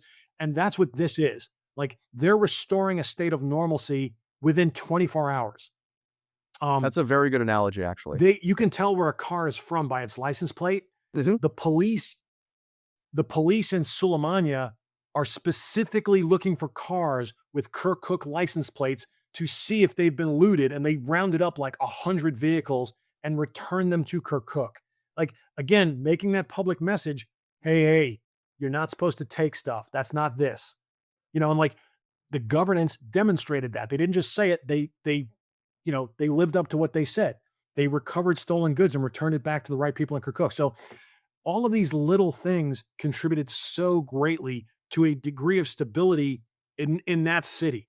And I will say, it was the first city taken in the north. It was the first city taken 100% by resistance forces with our support, not by coalition forces. And it Mhm. was the most stable city in all of Iraq. And the thing I'll say about, so I was talking about how we sort of rapidly stabilized the success in Kirkuk, and the long-term effects that had. And I should point out, the original point of this entire mission was to keep Saddam's forces in the north to support the invasion in the south. I think this is like April 11th, and I think the U.S. forces in their Thunder Run, as it was called, which was a really bold and daring move, reached Baghdad maybe yesterday. Um, and it's really interesting to look at this way. Like, I can't quantify, how many forces did we stop, but no major forces actually ever repositioned south. And the ones that we were most concerned about, his Republican Guard, as best we can tell, just dispersed, deserted for the most part, because we found all of their equipment. Their vehicles were left abandoned. Um, What? yeah, Yeah, because we had, like, limited resistance. We had some resistance from them as we were coming up, but that was, like, the Diwania area, but, like, nothing that from and I know that so 1st Marine Division kinda came up this way, and then I know that it was, like, 3rd ID and 4th ID were kinda doing a sweep in, and then we're making the run into Baghdad itself, and then, yeah, I don't know of any major reinforcements that came from the north down to the south. Yeah, and I'll say, like, again, I give the guy the Thunder Run, I give that complete credit, because that was not the plan. It was supposed to be a more methodical, with light infantry or dismounted infantry, and they just said, let's just take the capital, and that will cause, everyone to see the regime is over. It was a really bold move. Again, a very risky move, because when those forces reached, whether it was the palace, the main heart of the capital, they were largely out of, I'll call it like black on ammo and fuel, and just exhausted. So they did succeed, but it was a very narrow margin of success. And I go back, if an enemy brigade or division had been able to reposition and counterattack, what impact would it have had? Because it was a 500-mile drive north for us, right, to get there in a lot of times vehicles that weren't really meant for that type of movement, and so if they had again, like, we didn't have the 3-to-1 overmatch that we enjoy, and so if you guys weren't in a I mean, creating a blocking position, for lack of a better term, then that they could have repositioned those forces down and then, emboldened themselves and created much more of a fight for us. So, from my perspective, I mean, I'm very happy with the success of the mission, that we were able to do this in support of the conventional main effort, and contribute the way we did. I think it was a very important piece. Shortly after this, the fourth ID does arrive in the north. The fourth ID was supposed to be the one division that was supposed to attack from the north and didn't get into Turkey. They still transited all the way up north. We linked up with them, um, and we sort of did a battle handoff. I'll say, like, we made a very deliberate point to fly out to Tikrit and brief them on, this is what the Kurds did for us. And we brought a Kurdish emissary with us who spoke English, Arabic, Turkmen, and Kurdish, and Yep. said, this is your Kurdish LNO. So we didn't just leave. Like, we found out we were leaving faster than we had anticipated, which we didn't really want to do, because we felt there was a lot to still solidify here. But this was some of the deliberate stuff we did to make sure it didn't unravel, and tie the Kurds to fourth idea as, these guys are your friends, they are your allies. Because there's a little more to it in the book, that the U.S. was still very confused about who was who in the battle space. And for whatever reason, it's too detailed to get into now. The U.S. tried to create a fake Iraqi resistance called the Free Iraqi Forces, the FIF. And we were perplexed by this, because why are you creating a fake? And when I say fake, they found a bunch of Iraqi refugees that they dressed up in uniforms with a patch that said FIF, and they were telling everybody this is the real Iraqi resistance. We had a lot of conflict with these guys because we're like, they didn't do anything. They're literally just paid mercenaries. I got 50,000 Kurdish fighters that are Iraqi that fought side by side with us. And we're trying to make sure that conventionals that are arriving in the battle space understand that now and not treat them like an unknown entity or an adversary. And that was challenging. I think that you're right, is being able to overcome so I actually have a good friend of mine. I met him here at the University of San Diego. I interviewed him a couple of months ago on the show. He is ethnically Kurdish, and he was born and raised in Sulaymaniyah. And because of your actions, and he says this, because of your actions and because of what he saw Americans doing, he was raised during that time frame. And then in 2014, he at 13, 14, he became an interpreter and taught himself English, right? Was, raised in that entire region, and then served with the 82nd, served with the 101st, and then literally after that, every single other SEAL team that went through the area in the, mid 2010 region, and has done more special operations stuff ever. Really cool story. He then was able to gain a special immigrant visa, come to the United States, and then when he came to the United States, he enlisted in the Marines to become an 0311, a rifleman. And I met him down at University of San Diego, and a fascinating interview. And he speaks to what I didn't understand a lot of was really the nuance of the Kurdish resistance, the Kurdish people as a whole, and the differences inside of there. And that was really tough for, I know, the United States to handle, was the Sunni, the Shia, and the Kurds, and Yeah. how all of them and the geopolitics and, eons of conflict had kind of cemented themselves into their way of life. And I Yeah. think that the United States really struggled with being able to manage that going forward after the invasion. And I probably, and at least in my opinion, I didn't convey it as strongly as I probably really want to. Like, the Kurds could not have been better partners. The affinity that I have for them now, they were just utterly fantastic. Yep. They did everything we asked them to do. They helped us so many times. And even through all the like goofy pitfalls, they were still there for us. They were still willing to work with us. They were fantastic partners. So you describe in your book, right? You described it as a case study in unconventional warfare. What lessons would you say that this book and what that you've learned for future special operations force leaders? Yeah, it's a good question. So in the special forces community, special operations community, but predominantly the special forces community, the term unconventional warfare should not be taken to mean, oh, all things not conventional. It's a specific term for a type of special operations that we refer to, where I'm enabling resistance.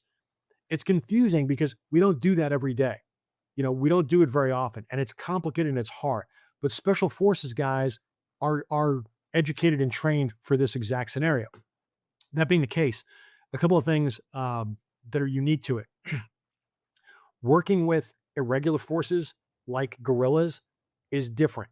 It takes a different experience and skill set than, oh, I've worked with foreign partners before.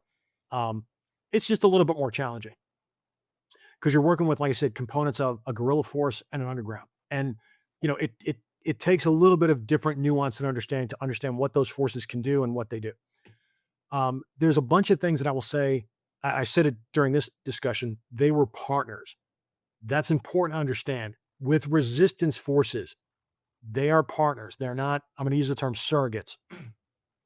There are times where we will employ what we call surrogates. Like, I might have 20 indigenous guys that I have found and I hired them and they run around the country with me as a security force. Like, that's a very common thing in Afghanistan.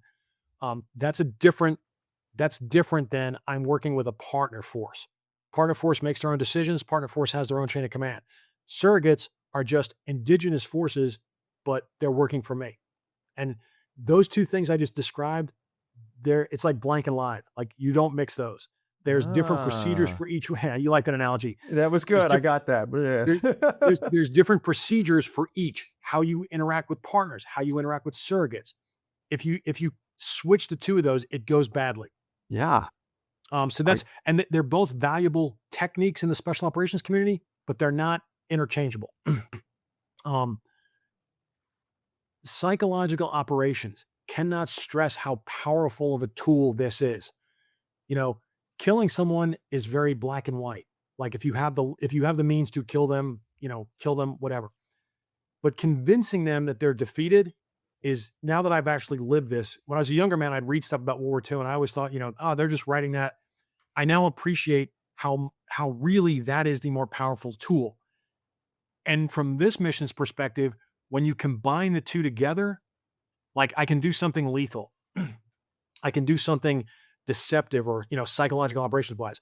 But when I combine the lethal action and the psychological operation and capitalize on it, the best way I can describe it is it's not like 2 + 2 = 4. It's like 2 + 2 now equals 12. It has an exponential effect. And there's so many examples in this story where, yes, we are doing lethal things, but particularly in the case of Kirkuk, I'm actually just more convincing them that they're already defeated. And there's also a little bit in the book in the epilogue talking about the counterinsurgency fight where we did the same thing to the insurgent enemies, just convincing them that you're done. Like resistance is futile for, to be a little tongue in cheek, I guess. Right. I will say this, so I used to be, I alluded to it once. I used to be an instructor at the Special Forces course twice. I used to train officers. I used to own the officer training piece. And something I used to do with them that I really enjoyed when we were teaching them how to plan, inevitably, we would teach them, we give them a planning scenario for working with resistance forces. And the students, they do the best they can. It's okay. And I'm going to play like the devil's advocate. And I told them how bad their plan was. And as the enemy commander, here's what I'm going to do to destroy your plan. Now, I love my students, and I still have a great relationship with a lot of my former students. I would deliberately say it with an amazing amount of confidence, like, your plan is so bad and so naive. Let me tell you all the things I'm going to do that are just going to destroy you. And I can remember a couple of students when I was done, they would say, this sounds impossible. You've convinced us this is impossible. And I used to laugh. I was like, okay, wait till next week where we change roles. And the next week, now they were doing a counterinsurgency plan and they briefed it. And I'd say, oh, your plan is terrible. Your plan is terrible. Let me tell you, and I'd say, let me tell you why your plan is terrible. And now I'm pretending I'm the guerrilla fighter. I'm that scary phantom resistance freedom fighter that, I've tried to convince you that I'm hiding behind every rock and every tree. You can't find me. And this is what I'm going to do to defeat your forces. And when we were done, the students were like, we're like, we did such a bad job. This is so impossible. Just deflated. Yeah. But then I would say to them, I was like, okay, do you guys remember last week when I did this to you on the other plan? Obviously, it's not true in both. One of us is lying. And I would convince them, I was like, this is the game. We are both going to try to convince each other in battle that we are defeated. Do not buy into it. Make sure you understand the truth and don't just take my word for it that you're defeated. You don't need to check on it. It's, this is, and it was an opportunity for the Special Forces students to demonstrate to them the power of convincing you. And that really resonated very, very well with them. I mean, that example resonates with me now is that's what we did here.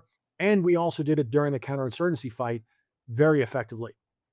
Wow. I have never heard an answer like that. That is fantastic. I was an interesting instructor. Yeah. Well, because I use a lot of analogies and and I know you were an instructor too. I have an instructor's mindset, and as an instructor, I'm about getting you to a point of understanding something, not, stumping the chump kind of thing. Right. Not pontificating for the sake of pontificating, right, but really teaching to understand. And a lot of times that's through analogies or through metaphors. And in this kind of realm, letting students experiment and fail, critical to their inculcation and adopting information instead of just performing for me and doing what they were told. The last lesson that I'll leave, there's a million lessons. And as you kind of alluded, in the back of the book, I have 2 annexes that are about lessons and observations that, which people can download that for now for free on the homepage. Like, cause I didn't want, it's an important part of the book, but I didn't want to make that like, you have to buy my book to get these lessons. Sure.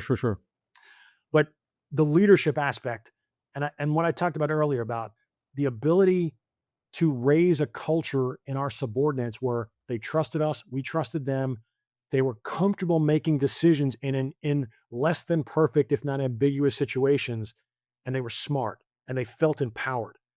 We, Lieutenant Colonel Tovo, now retired Lieutenant General Tovo, we bred that culture amongst our subordinates in garrison, and then we lived it. And it's funny because I'll say this as an instructor, I was an instructor before 9/11 and an instructor after 9/11. And some of the guys in this story were my students. So now suddenly we're going to combat. All the stuff that I claimed when you were a student back in 1999, it's now time for me to prove I was serious. I meant it. And it was, for me, it was kind of cool to have an opportunity to demonstrate what I taught many of the young officers in 1999 now with them. So the impact leadership has cannot be overstated. That's where I think from an instructor standpoint, it was almost like a familial kind of thing. I loved watching the young men that I served, right, and was able to work with them. I love watching them now that I'm retired. I like watching them flourish, right? And then sometimes I actually like when they celebrate their wins. I had a young Marine that I mentored was afraid to, like, I don't want to bother you. I'm like, dude, celebrate your wins with me, man. Like I live vicariously now, through that. Yeah. So there is a gentleman, you and I spoke with him or spoke about him uh, once. Sarah and I were out recently hiking in Arches National Park, and we ran into this young man and his father were going on the same hike that we were. And so people do as they do, as they kind of chit chat back and forth. Immediately, I was able to tell that he was like one of us. I didn't know specifically, who he was and whatnot, but I was able to tell that he was kind of, of our cloth. Um, if you have 5 minutes to sit with this man, so who I was able to deduce is just graduated his officer pipeline within the Green Beret. I think recently probably put his Green Beret on, and is now heading out to his first unit. If you had 5 minutes to sit with this young man and impart some life lessons on him as he's about to step off onto this journey, taking over a new troop or an ODA or whatever where you probably know better than I do where he's at in his specific Yeah. pipeline. What would you say to him? Yeah, he's coming into such an exciting part of his career. I can't say it's the best part of his career, but it's a super exciting part of his career. It's a part of his career that will shape him for the remainder of it. If he stays for 4 years or 25 more years, um, get to know your team really, really well. Don't miss opportunities with them. Whether it's with training or just getting to know them on a personal level. Uh, but don't, as an officer, but don't ever forget, like you are the officer and the commander of the team, and that comes with a responsibility to. Sometimes you got to tell the team no. It's part of being the leadership of the team. Um, get to mesh with your team sergeant. The team sergeant is the senior NCO on the team, and he's the guy with the experience. Hopefully, he's the right guy to help mentor you and make you the best team commander you can be. Um, it all goes too quickly. That's one of our flaws with our officers. We're not keeping them in their positions long enough. And I mean, I'm not talking about the officer. I'm talking about the force. The force is not getting the full benefit of a guy. That being the case, take full advantage of your team time. Do not waste any of it. That's why I say, like, don't miss out. If you could avoid, just spend as much time with your team doing hard, good quality training and getting to them as you can. The other thing I would say, particularly because I know what unit he's going to. Well, no, he's going to First Special Forces Group that's focused on Asia. That's what's at Fort Lewis. But like two things. We're going back to the beginning of this entire podcast. We're talking about 9/11. You don't know what tomorrow looks like. You got an idea what you think is going to happen tomorrow, but you really don't know what's going to happen tomorrow. And I go back, like when I was making fun of the lawnmowers that I was signing for on September 10th, I was like, oh man, this is going to be so boring. I'm going to be cutting lawns. So just in the back of your mind, keep it open-minded. When you're talking about this training or that training, like you don't exactly know what challenges tomorrow is going to hold. You think you do, but keep an open mind. Things could change very, very quickly. And the world that you know today that's shaping your decisions could be something totally different. In his case, the Asian theater, something weird can happen somewhere in the term future. I hope it doesn't. And you'll get asked to do something that you would never have dreamt you were going to get asked to do. If you had asked me, when I pinned on Major, I was actually very upset when I pinned on Major. I was like, I'm no longer an action guy. I'm done. Yeah. Right. You might get asked one day to do something that sounds unbelievable today. You're going to be on horseback conducting an attack across Afghanistan. You're going to be going into an enemy country, an enemy territory to link up with the guerrillas to create a second front. Don't underestimate, you will rise to that challenge, and your guys will too. Just like our predecessors in previous generations have stepped up, you will be surprised if you need to, you will rise to that challenge. And hopefully, you will make your guys even better because of the way you're going to raise them as a team leader. That's the advice I would give. I love that. I love that. So my final question for you is the book title. Where did you come up with the book title, and can you tell me a little bit more about the title and its origins? No, thanks for reminding me, because I forget that sometimes. So the exact term, those who face death, is the translation of the term Peshmerga. Peshmerga is the Kurdish term for guerrilla fighter. So I don't know if I said it during this interview, but when I talk about the 1,000 Peshmerga that are with us, that translates to those that face death. So as I said, I've said it many times before, this is not the story of me. I'm the guy that's the keeper of this story. And that's why I wanted the title to reflect them, those who face death. The untold story of special forces in Iraqi Kurdish resistance, because that really is the story of this whole operation and those forces. That's where the title comes from. I absolutely love that. Absolutely love that. And so with that, what I like to do is I give the last comments to any one of the guests that come on the show. So anything that you want to say to anybody in the world or anything like that, the floor is yours, my friend. No, I really appreciate the chance to share this story, because I've told people I wrote this book for 3 reasons. One, I wrote it for the guys that conducted the operation. We're all about, we say quiet professionals. We're all about not, promoting things for credit, but the bulk of the guys, this operation did not get correctly recorded, not deliberately, but because we just had a lot of other stuff followed on very, very quickly, and it kind of got lost in the fray. So I really wanted to get this story to the military community as part of their history and lineage. The second reason I wrote this story or wrote this book was to help future generations of special operators or military planners glean the lessons from it. That instructor mentality I said. So I think I've accomplished that. And then the third reason is really to give a very positive adventure story that, people not in the military will appreciate and enjoy, and make them feel a little bit more connected to their military, their special forces. So I really hope the story continues to get the great feedback that I've gotten from a lot of people, and get out to people who otherwise would never have heard this story. Absolutely love that. Absolutely love that. Well, I want to thank you, retired Lieutenant Colonel Mark Grdovic. Thank you so much for coming on the show today and sharing your story. I hope to bring you back for some future interviews.